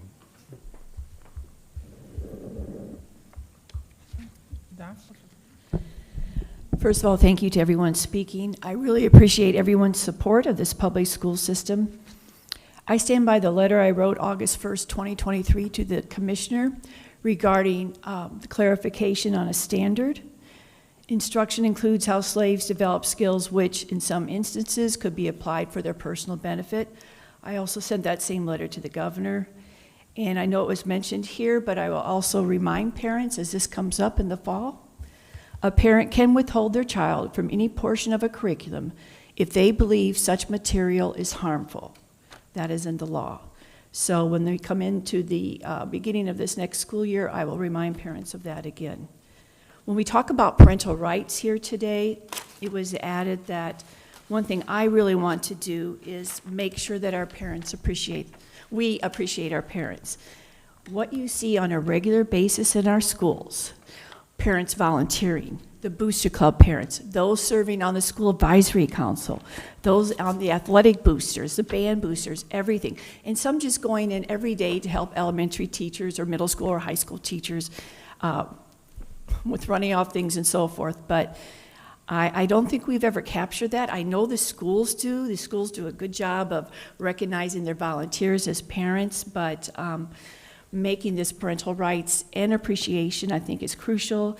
And I hope, however we do it that month, that we bring in representation from every school of all the volunteers that work for us.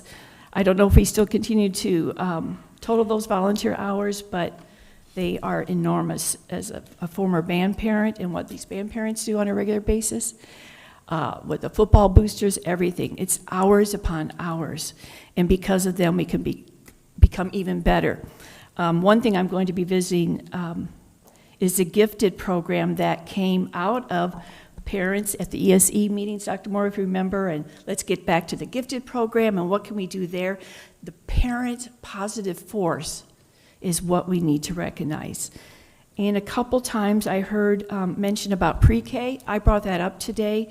I think a lot of information on that, and the school district pays for half of that, and then we look for private donations from the other one. It used to be Education Foundation. It's been different groups, but I agree. I think we have 130 on our pre-K waiting list. That is a key. That is the key to making sure our students are ready for kindergarten, that our students are going to be on that third grade reading level. You know, we're number 5 in the state right now, with 65% of our third graders on reading level, which is cool, but think about 35% are not on reading grade level. So these are the kind of things that I think, and people mentioned this several times, people are here to support public schools. What can we do better in that positive momentum that we have? That's all I have for now. I just want to address one thing. The comment was made that there was a lack of pre-K in the Gifford area, and I will say Dodgertown, former Clemens Elementary, where I taught, has pre-K at that school. One section or two? There's a total of, I'll check, I think it was 3 or 4 actually. Okay, so we've increased the amount of pre-K in that school, so I just want to put that out there, because people may not know that. And also, you know, I'm excited about the STEAM park at Dodgertown, having been a teacher there, having my children go there, having started the science lab there. And then to see all of this that we're going to put forward at there for the kids that go there now. Not bringing in different kids. It's for the kids that are there. And so I'm excited about that. I think it's just going to do wonders for that school. So I'm excited to see all that. All right, moving on. It was 4, Madam Chair. 4, Four okay. classes. 4 pre-K there. I am to the consent agenda. Before I get to that, Dr. Moore, we just did the parental rights as a proclamation, right? It's not a consent agenda item, correct? It's approved. Okay. So we don't need to amend the consent agenda then? So could I get a motion? Madam Chair, I object to the consideration of the consent agenda as we've just previously approved. I can interrupt. It doesn't need a second, a debate, or amending. It just needs 2/3 against consideration. I'd be happy to change that motion if I can just share why. There is an item on the agenda that has come to my attention right now. It is the amended personnel recommendations. At the very end of the personnel recommendations, I realize that the positions that are on there, the new revised positions, are not, they're cut off. They are not in the 8 by 11 vertical, whatever that is. What item number is it? They're in the horizontal, so you can't see the titles.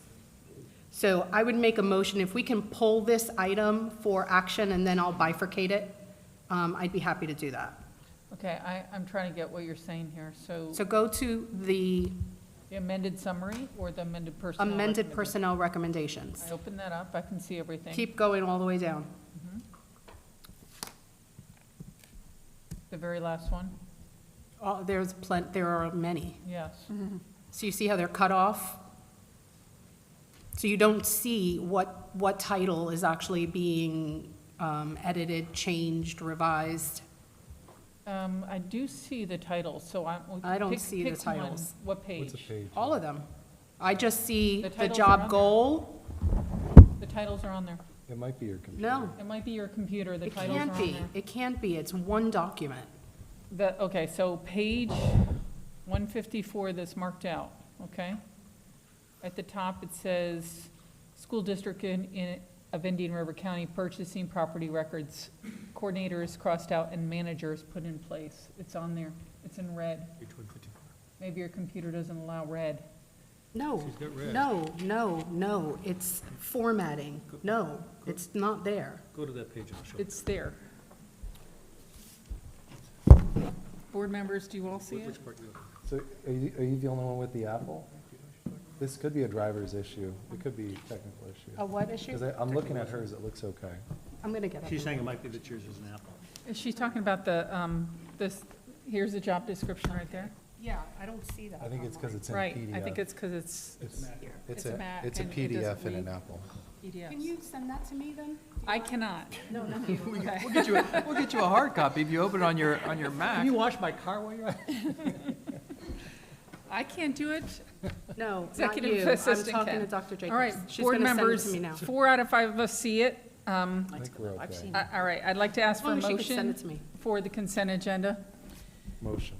Second. Okay, Dr. Posca, Dr. Jones. I saw it earlier. Any discussion on the consent agenda? All those in favor say aye. Aye. Anyone opposed? Okay.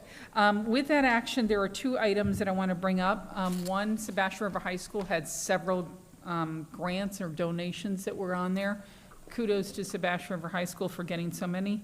And also, I believe we have an assistant superintendent. Would you like to mention that? Beth Christofoli, welcome to the big leagues. Thank you.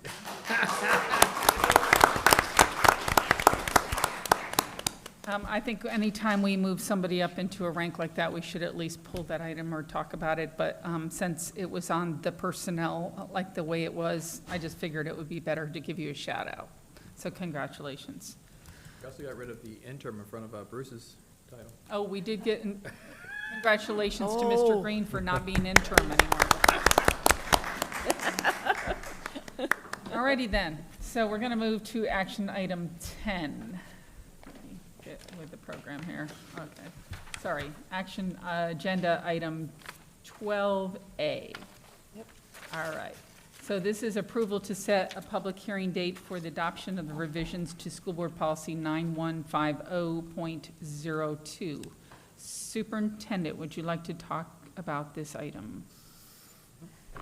This is a policy that was discussed, setting it for public hearing. Okay, I believe we have a speaker. Let me double check. Yes, we do. Mr. Marsh. Thank you, Madam Chair. Good evening, Michael Marsh, retired MPO alternate for the School District of Indian River County. I just wanted to mention that this is a really good policy because I know it was brought up previously as to, what takes place when you have these signs for, gotta be a year, we saw a sheriff's candidate sign sitting outside, and conversation back and forth was with this political stuff, what are we supposed to do? Tell the sheriff's department what to do? Yes, yeah, it's a school district's property. It's exactly what it should have happened. In 28, if Chief Touchbury runs again and his sign's out there, what are we gonna do? So I want to bring your attention to political activities by students, because this is one, as a proud parent that actually has kids here in the school district, it's important to me that they can voice their concerns. Not just what I shove down their throat, but what they see when they realize and say, Daddy, through the chair, I saw Doc Jones. I saw Mrs. Barenborg. And so, let's just say we have shirts made up that says Dyer or Doc for school board. They can proudly go to Oswald Middle School and wear that shirt. So thank you for the person who brought this up. It says right there in B, as in boy, political activities by students, that students have the right to express their preference for political parties, issues, or candidates in any manner during school hours or at school activities held in school and district facilities. That's good. Work is good. Continues to be good. Systems in place. Let's see here. I yield my time. All righty. Dr. Moore, anything else you want to say about this item before we vote? No, ma'am. Okay. Board members, any discussion on this item? No. No. No? Okay. I'll call for a motion. So moved. Second. Dr. Posca and Dr. Jones. All those in favor, say aye. Aye. Anyone opposed? It passes 5-0. Thank you. All right, we are to 12B. Dr. Moore. 12B is the item you referenced today during workshop. It is the appointment of the FSBA Advocacy Committee member. So that's actually your item. Yes, it is. This is an item that FSBA asked us to put on the agenda to vote on every year. They moved it to August, but they asked us if we could possibly move it up. So we were on it, and we put it on there for this meeting. And it is just a representative to go on our behalf to speak about advocacy. It's an opportunity for you to go to day in the legislature to advocate on behalf of both our district, also to FSBA and our needs for our district, but also for FSBA's needs, and give input as to what our district wants for FSBA. So that is the item. We do have a speaker, Mr. Marsh. Good evening, Madam Chair. Michael C. Marsh, proud parent of Wildcats and incoming Freshman Learning Center. You know, when I read this item, it talks about reporting advocacy. Now I'm just a community member, but for years I've been coming here, and through the chair, this is a position that it really should be you, Madam Chair, because we talk about when we bring up legislative issues and fighting for our district, or Vice Chair as well, but reporting advocacy. Every meeting when there was questions as to what's taking place in Tallahassee, Madam Chair, we hear that thanks to you. So I don't know exactly how this process works, but I think that would be a great position for the board to vote for you. It's a sitting school board member. I believe when it comes to reporting advocacy, we stay in the know thanks to you, Madam Chair, and our amazing Vice Chair too, buddy. Take care. Good night. Yield my time. All right, thank you. And like you said, I did serve on this committee this past year. It is numerous meetings. They're via Zoom, but also to go to Tallahassee and speak on behalf of the FSBA for their platform, and also our platform. So I am interested in serving again. Is there anyone else that would like to serve? No, I'd just like to add that I know this takes a lot of work. I was on advocacy. In the 3 years I've been here, I've either been on advocacy or state or federal, and it is a lot of time, but I think it works for us as a board to learn what's going on, what are the state issues, what are the federal issues. The federal one was really interesting, but they happened several times. Most of mine were on Zoom, but I think it's just good for us to look at, okay, what are the top 5 issues with our state or in the federal area. So I think it's in advocacy, a lot of times we all come together on that, dealing with, I know mental health was an issue, always an issue at the federal level with transportation money. So I think it's good to be in the know on what's happening. I'm not interested at this time. Did you want to speak? I'm waiting for the motion. Okay, all right. I need a motion. I move that we renominate the chair for this position. Second? Thank you. Hold on a second. All right. All those in favor say aye. Aye. Anyone opposed? Opposed. Passes 4-1. Okay, I will say also, since that just happened, I have been asked for FSBA on behalf of the president, Tim Bryant, this year to serve as the legislative committee chair for the state. And so I've accepted that position, which means that we will get some really good insight on us being able to help with the platform for FSBA a lot. So I look forward to your input on that I can bring that forward. Congratulations. Thank you. All right, let's move on to discussion items. Let's see. I'm sorry to interrupt. Are you voting for an alternate? Oh, I'm sorry. Yes, that's right. We have to have an alternate. Thank you for that. We didn't before. Okay, is there anyone that would like to serve as an alternate?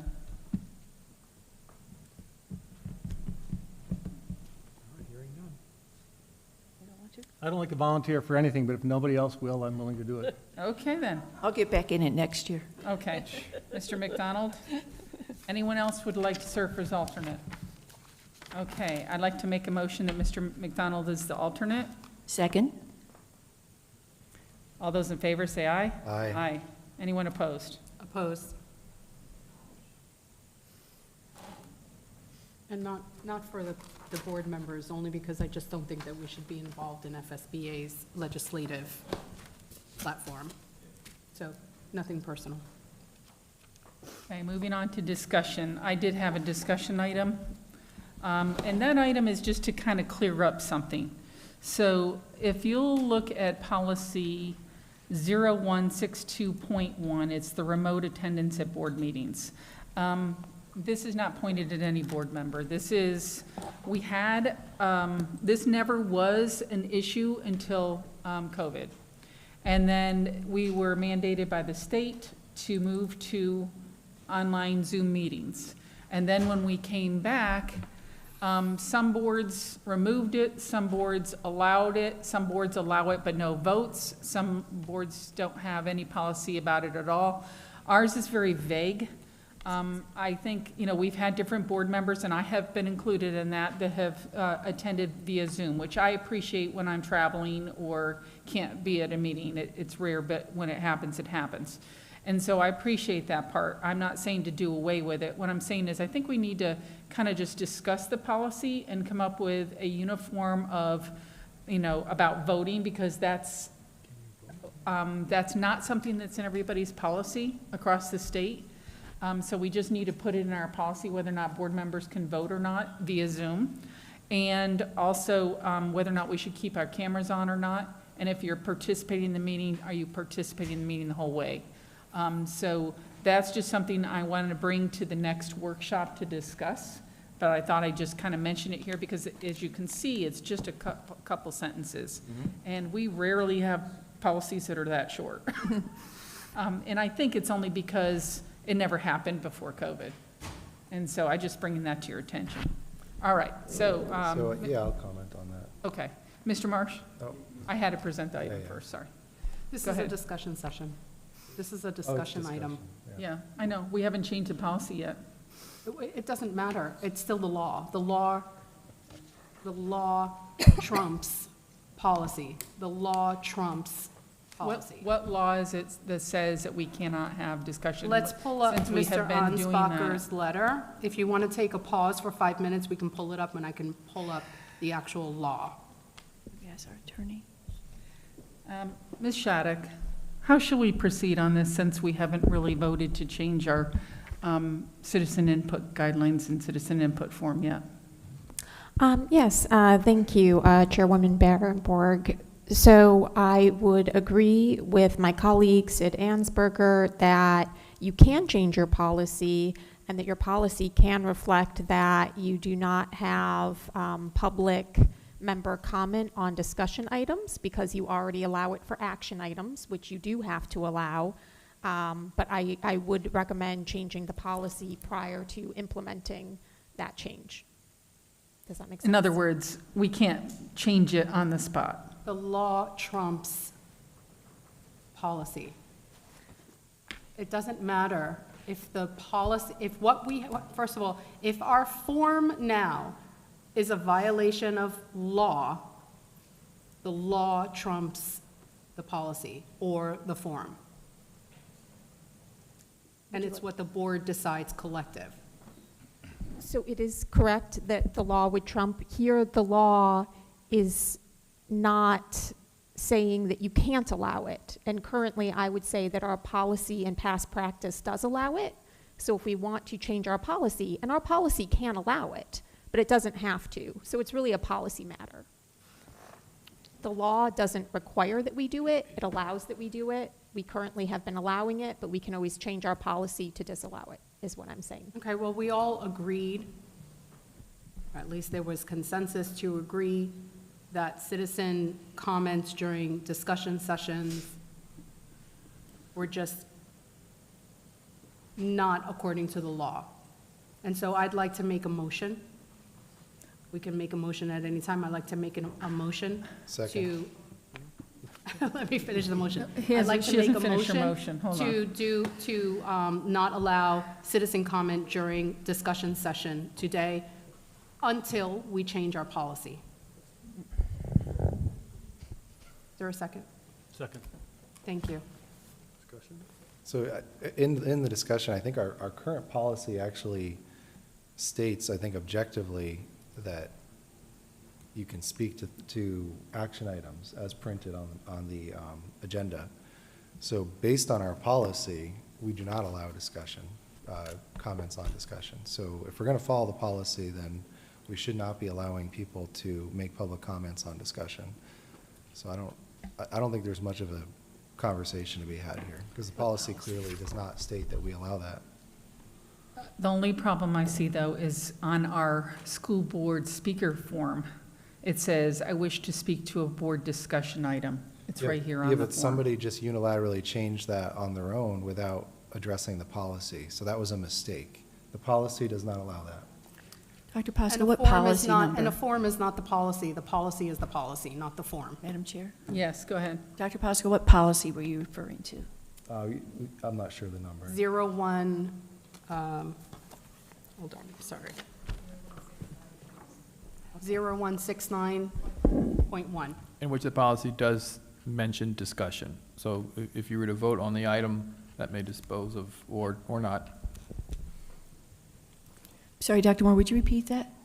The policy does in fact reference discussion. So as Ms. Shattuck mentioned, if we were to change the policy, then the practice of an individual speaking during discussion would be eliminated.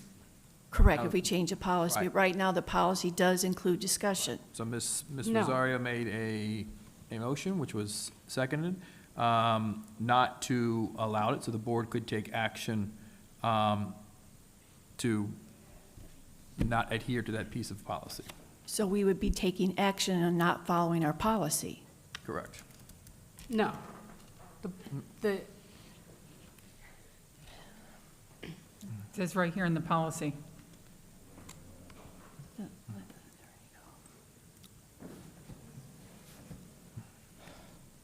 You can't.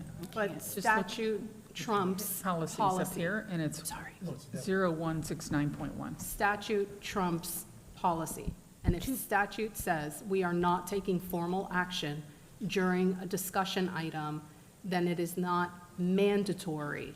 And so therefore, I placed a motion, there was a second. Okay. Any other discussion from a board member?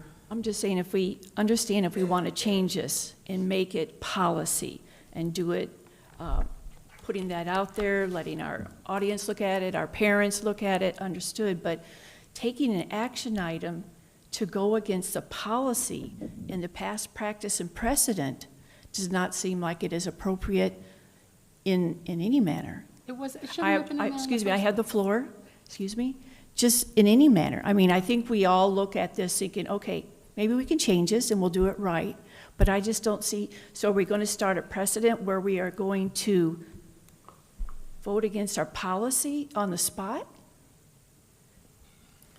Yeah, I have an issue with that, and I also have, I just want to say, we could have probably already listened to the speaker at this point. But you know, there's also another part, is that it is supposed to be based on the items that are printed on the agenda when you walk in, not the items that were added onto the agenda when we gavelled in. Those are two different things. This item was added on, and it wasn't on the printed agenda when citizens came in through the door.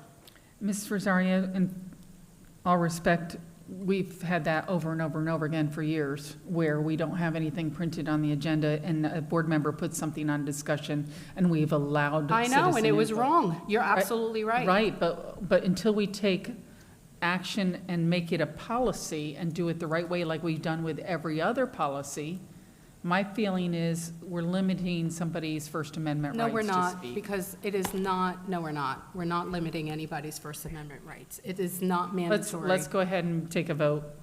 All those in favor on not allowing, go ahead and say your motion again. Not allowing citizen comments during discussion sessions, beginning today until we change the policy. All those in favor say aye. Aye. Aye. All those opposed say no. No. No. 3-2, it passes. I'm sorry, Mr. Marsh. It's okay, you I'm gonna cannot contact a speak. First Amendment attorney. Thank you, Attorney Shattuck, though. Okay. So, that was my discussion item, is just to bring this forward to a workshop, to just kind of workshop it out and say, do we need to add any verbiage to this or not? That's all. So I guess I think it's interesting that you bring this up after the one meeting I attended digitally, and I know you gave us a beautiful caveat that it's not a personal thing directed at any specific board member. But you bring it up now after watching the saga of Brian Barefoot on TV for years and never mentioning it once. In fact, I think he was out of state so long, it might be difficult to claim his Florida home as his home on his taxes based on how many times I watched him in another state. So the fact that you apparently didn't think to bring this up over the last couple of years, but now it's something that's important to you, I think speaks volumes about your motives. And Be I don't careful. think we need to, Be I don't careful, think we Dr. need Posca. to change this at all. So, you know, I'd like to know why you brought it today all of a sudden. You're more than welcome to say why you think it's important to do this. I do. I think we need to clean up.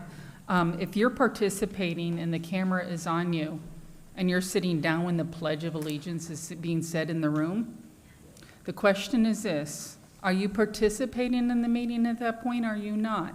I have been on camera and stood in my room alone in my house and put my hand over my heart during the Pledge of Allegiance, and if you want, go back and check. But So I'd my love point to- is, yeah, I wasn't trying to make this an issue about you. I was really trying to make it an issue of, you're right, Mr. Barefoot was on it for a long time, and we should have probably addressed it then. But we need to address it. So I'd like to respond to that. So you started by saying it wasn't related to me in the last meeting. And then when you explained why you brought it, you actually said specifically it was about me and what I was on camera apparently during the pledge, which, by the way, I couldn't see or hear anything. And everyone at the district is aware of that because there was a room full of people and you tripped on a cord and unplugged my access to the entire meeting. And I didn't get it back for like 15 minutes. So the fact that you, apparently made an untruthful statement a minute ago that it wasn't about me, then you made another statement saying it clearly is about me, and now accusing me of not participating in the pledge, you know, I think it really shows really kind of nasty motives. I think this is wrong. Well, Dr. Posca, please. You know, you need to stop saying nasty, saying words like that all the time. You know, we're trying really hard to get along as a group, and I think we've done a really good job tonight.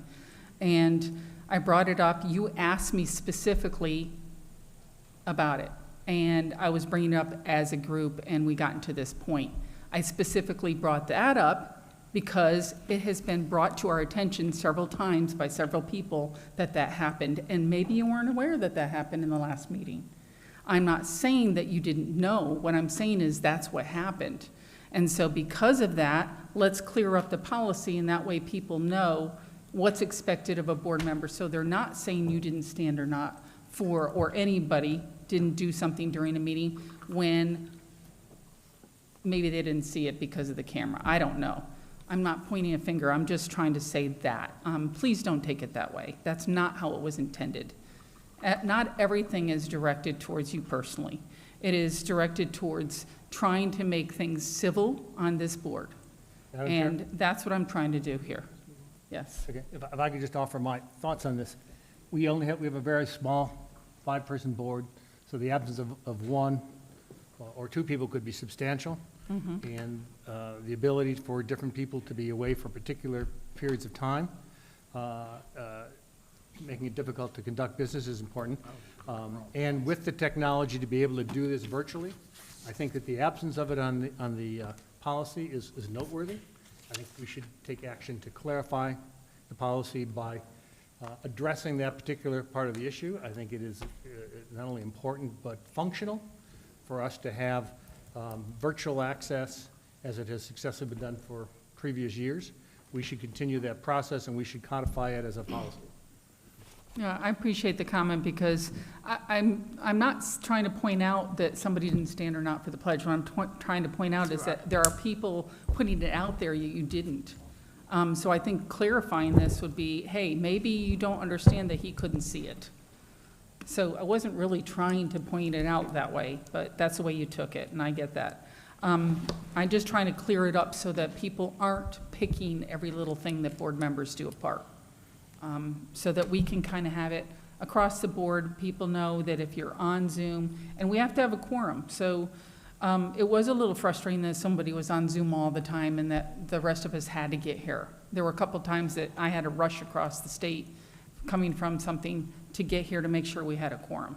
So That's what I'm getting at, is trying to just clean this policy up. Yes, Ms. Rosario? Did you say that you said this policy wasn't changed until 2020? No, what I said is it didn't come into, I don't think it came into play until after COVID or whatever. Yeah, that I would say is not true, because Oh. even when I joined, there were members who joined virtually. This policy was last edited or adopted in 2000 and, I'm in the wrong one. 21, right? What No, number am I on? 2014. 2012. There we go. 162, yeah. 2015. That's a quorum. 2015. Thought it was 14. Looking for one, this Got to one. go back there. Okay. 2015. That's what I'm saying, because of everything that happened with COVID. But it really, the only reason why we were virtual because of COVID was because there was an emergency order that said everybody should, you were going to say that, Dr. Moore, it was because everybody was supposed to do it virtually. It has nothing to do with the policy. And even though you didn't mean to attack Dr. Posca, that's certainly the way that it came out. You were bringing something up yet again to kind of either showboat against him or put him on the spot. What I saw was a frozen screen right at the moment of the Pledge of Allegiance. It could very well be that the screen was frozen. And I think that that's where we should leave it. But to constantly bring things up that really, just to kind of chastise other board members is ridiculous. How did I But constantly that- bring that up? But that being said, this policy, according to our sunshine law, at meetings, this is under local boards and meetings, unless the in-person requirement to constitute a quorum has been waived by law or lawfully suspended during a state of emergency, which is what happened, a quorum of the board must be physically present. However, if a quorum of a local board is physically present, the participation of an absent member by telephone, conference, or other electronic technology is permissible when such an absence is due to extraordinary circumstances such as illness, etc., etc. Whether the absence of a member due to a scheduling conflict constitutes such a circumstance is a determination that must be taken in good judgment of the board. But the legal answer is, yes, it is allowable, and yes, it should remain. I didn't say it shouldn't. I said it should. That was the very first thing I opened with, is I think we all have had the opportunity to have to be away and be on Zoom. So I that- never said that we shouldn't do it. What I said is, we need to clean up what it means to be present in board meetings. There are districts across the state that don't allow voting via Zoom. And so we don't have that. We don't have anything in writing about voting, about whether or not you're participating. By participating, meaning you get a vote, and the vote counts. There are And some it's in districts here. that it doesn't It count. does talk about voting in here. You are allowed to vote. You are allowed to cast your vote, even if you are virtual. And but you must have a quorum present. So as long as you have a quorum present, everything else stays exactly the same, whether you are virtual or by phone or otherwise electronic. Great, let's get it in Correct, policy. Mrs. Let's get it Mrs. written in Shattuck? policy then. Madam Chair? Yes. I'd like to say something. First and foremost, I know that I've been on one Zoom meeting, and that one, Dr. Moore's, when we were in Miami, it was with the July trim notice, if you remember that, with the DSEG order. So I think it is important to be able to be a part of this. The meetings are set not far after the November organization meeting, so we put those on our calendars. Obviously, some people might have an issue with a meeting or so during the year, and I certainly understand that. But obviously, it is our responsibility, if all possible, be at the meetings, and then if we can't, make sure we're on them by Zoom, Teams, whatever we use. I think it's very important. And one thing as a chair I will mention, sometimes I didn't know a board member was not coming, and I would check with the superintendent, and he didn't know. So I think it's important that if there's an emergency and you can't be here, even if it's the last minute, let us know so we can set it up for everybody. Because I want to make sure if you're on Zoom or Teams, that way you get you in there, especially if there's an emergency. So, may I? Go ahead. So you said let's get it into policy, but it's already in there. This policy says members may attend, participate, and vote at school board meetings, hearings, and work sessions through the use of interactive video, internet connection, and/or telephone systems to allow physically absent members to attend such meetings as long as a quorum of members are otherwise physically present at the board meeting, hearing, or work session. I'm sorry, Mr. McDonald? That's 162.1 right below the other one. Yes, I know. That's the one I referred to. I know. I'm going to bring it back to a workshop. To It's do my what? right as a board member to bring it to a workshop But to meeting do to what? discuss. But what is your, I have the right to bring it to a workshop, I'm bringing it to a workshop and I'm to asking discuss. you, what is it that you are recommending? I'm recommending to clean up the verbiage, just to put in a couple items about participation. What does that mean? In other words, the board member's camera should be on the whole time or not. Do we agree? Do we not agree? I'm not saying I think it should. I'm just saying we all need to have that discussion to bring it up. I don't want board members to be picked apart because of technology and being on camera. I understand what you want to do, and it doesn't matter because this says either by phone or video or otherwise. Understand, Mrs. which Rosario, I'm means- bringing the item to a workshop. Okay, That is but I'm my clarifying, right to do. which means it's up to the board member when they are on electronic. If they cannot be on video, they can be on, without the video, they can be on phone. If they want to be, and if they want to turn off the video for some other purpose, but they're still present, we can ask our attorney. It is allowable by the law. Correct, Mrs. Shattuck? Through the chair, the law doesn't specify whether or not you have to have your video turned on, and that is something that you could, with your home rule powers, decide on policy, how you feel about the more specific aspects of it. The law is more general as to just the basic outlines of that it's allowable, that you have to have a quorum, basically what's in our policy currently. So, Ms. Shattuck, it says the participation of an absent member by telephone conference or other interactive electronic technology is permissible. So that could be by video, or that could be by Teams without a video, that could be by anything. So it allows that option. 162.1 specifies specifically telephone systems are an option. That is correct. What the law says is basically what's in your policy, but if you wanted to workshop it, you could certainly make your policy more detailed than what the law says because of your home rule powers.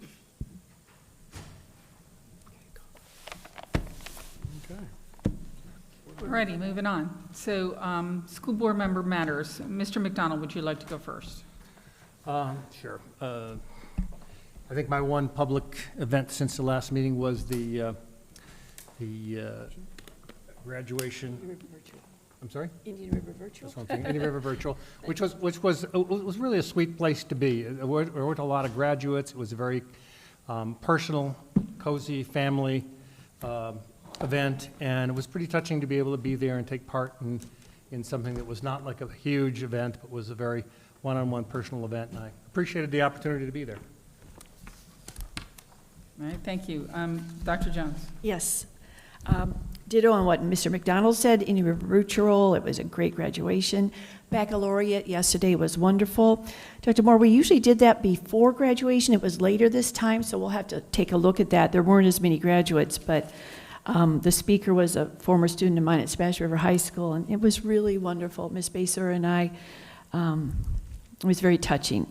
I'm going to start visiting some summer camps and summer school this week. I'll be up at the Gifted Camp, and I'm going to make sure I get to that drone camp at Sebastian Middle. Again, thank you to Ms. Wall and the IT team at Dodgertown. I'm going to come back in a few weeks, see where we are. I know that's going to be a center for all our other schools to visit, and I just love the fact that you are based there. I would love to have that as a principal. The manufacturing boot camp, I didn't get to the beginning, but I got to the end. Dr. Moore and I recognized the students, but I'm on the Economic Development Council, and Helene Kesseldine does a great event with getting our students out there and getting them to these trades where they can become successful. the night at Vero Beach High School, Sean O'Dare, who is now an NFL agent.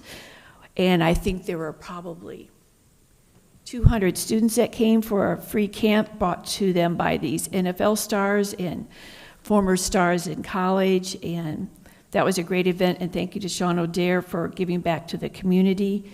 And I think that's it for now. Thank you. Oh, wait, one other thing. Administrative meeting, before I went to Dodgertown, I just stopped in a little bit on the reflection, working as teams, looking at their school improvement models and their school improvement teams.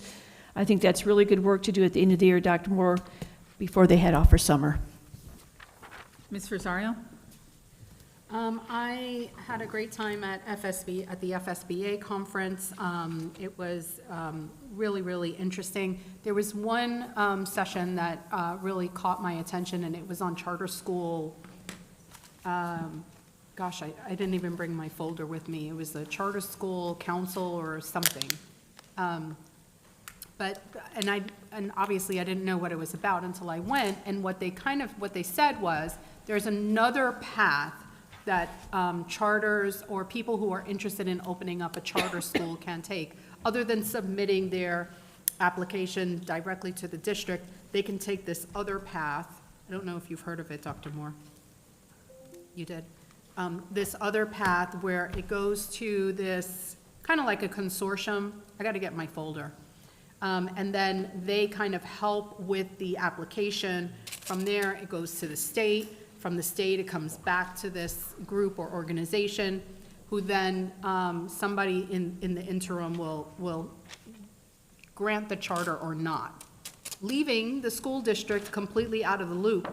And then one day you will receive an application that says, this has been approved, this charter has been approved for your location. Voila. So we can have an application tomorrow, essentially. The process was very interesting. It really was incredible. The person can go through the charter, or whomever can go that route, or they can come directly to us, which is what we're used to. The interesting part is that when it goes to the state, really the government just needs to stay out of this stuff. The state just needs, there's no communication with us, so it's not like, they may not even have a location, which is crazy. So we'll get their application and they don't have a location. So then the application stays on a shelf somewhere. They call it shelving it. And there's really no particular timeline of which this charter that was approved can find a location. Anyway, it was just very eye-opening. I learned a lot. I wish I would have had my notes with me to share with you all. But it certainly is another option. I get why it happened. I'm not, when I said, the state should just stay out of it, I wasn't insulting the state on this. It's just, obviously, this other path, the challenge to this other path is that they don't communicate with the district. And that's the downside of it. But they created this other path because districts weren't in support of charter applications, so lo and behold, this is the end result here. So anyway, so that was really one of the ones. There were some other sessions that I went to, of course, that really stood out, but this is the one that opened my eyes to this new path. So if we ever get an application and we weren't part of the vetting process before, there it is. I want to thank the board for supporting and for unanimously agreeing to partner and allow for Florida Faith Alliance to come in. The presentation today was really very touching, very real, and on child sex trafficking. So I'm just glad, I'm grateful for the board's support on that. Also, the classical magnet school presentation this morning, Dr. Moore, this afternoon, Dr. Moore. I'm excited, and I'm glad that we are moving in that direction, including re-envisioning some of our other schools as well. And on that, I don't believe that there's anything else that I need to share. Hey, Dr. Posca. No. Okay. I also attended the manufacturing boot camp opening. It was really encouraging to see kids there in the summer to learn about work opportunities and how to get themselves ready for work. County Commission meeting, I attended that for the millage. And Dr. Moore did a great job of speaking, and that is going to be put on for the voters to decide in November. The Gifted Camp has about over 100 kids that signed up, and I think that's phenomenal. I don't know how you paid for that, because I know there's not a lot of money around for gifted camps, but that's awesome. So I'm happy that that happened. At FSBA conference, I attended human trafficking, similar to what we heard today from the presentation we had at our workshop. It was eye-opening to hear some of the statistics. 20,000 kids they have presented in front of for the last 5 years, and when they asked them this question, they had 100% said yes. And the question was, have you ever been direct messaged or sent a picture from someone that you didn't know through your phone? And the answer was yes, every single child they've ever seen. So that was kind of eye-opening. The small school board districts meeting was great. We did a share alike, and there were some really interesting things that other districts our size are doing for incentives to keep school bus drivers. And I thought that was really interesting. And I've shared some of those with Dr. Moore, but I'll share more in my meetings with him. Also, I attended one that brought up some court cases, and they brought up 2 specific ones around us. July 1st is when we'll hear about the Title IX. We should hear something about Title IX for the state. And then the Brevard case on decorum at board meetings, that court case should be decided soon too. And then late school start times was a big discussion over there. They said you better prepare. I attended the last session that had Representative Rizzo, Representative Valdez, and Senator Hutchins, I think. And they're all kind of smiled and kind of said, well, we don't know if we're going to bring that back up for discussion or not, so you better prepare. There were 2 interesting sponsors there that kind of perked my ears, and I don't really go look at the sponsors that much as far as, okay, spending our district's money without really seeing what they do that can be a benefit to us that's worth the money. One was called Bus Patrol, and that was kind of interesting. How many people are passing buses? How many cars are passing buses? I think it was 44,000 passes last year, illegal passes of buses. That was kind of alarming. And what they do, they actually have, I think, cameras on there. They catch the license plate, it goes to the sheriff's department, and they deal with it right then, which is kind of interesting. The other one was Centegit's badges. And I know we've kind of talked about the badges before. The concern I have is, God forbid something happen in one of our schools and a teacher doesn't have their phone on them and can't hit Fortify Florida because they can't report what they see or something like that, and whether or not those phones are being used for those purposes enough. These are badges that teachers wear and they can click, and I worried at first when they first came out that we'd have a bunch of clicks that would go to 911 and it would really skew the 911 data. And they said no, that they haven't really had that problem, and there's some interesting things they can do with them now. Another one is that they sell this badge that you can give a visitor. Visitor must wear it, and it's their visitor badge, and it's very clear, it's a big color. And when they walk around the school, they're tracked. The principal actually knows where that visitor is all the time on the campus. I think that's kind of interesting too. So those were 2 that kind of perked my ears up. Another one was an idea that some districts are doing. They're working with their realtors in the area to show off their benefits of our schools and promote our public schools and do a really good job of partnering with realtors to know exactly what every school in our district is doing and what its focus is and how why we're an ACE school district. And I think that's important because every once in a while you'll see some on social media putting down one of our schools, and I kind of cringe when I read some of those because it's ill-informed people putting out there that something's happening all the time at one of these schools that it's not. And so it bothers me because that spreads like wildfire. And so I think getting that message out to realtors is a really good thing. And that's all I have, other than there were some interesting lawsuit cases that were coming up, and that information is going to be on board docs on FSBA's website. So if you go to FSBA's website, you can see everything that was at the conference and access all that information. And with that, Dr. Moore, you have anything in your closing comments? Hey, ma'am. You're good? All right, we'll close this meeting at 8:10.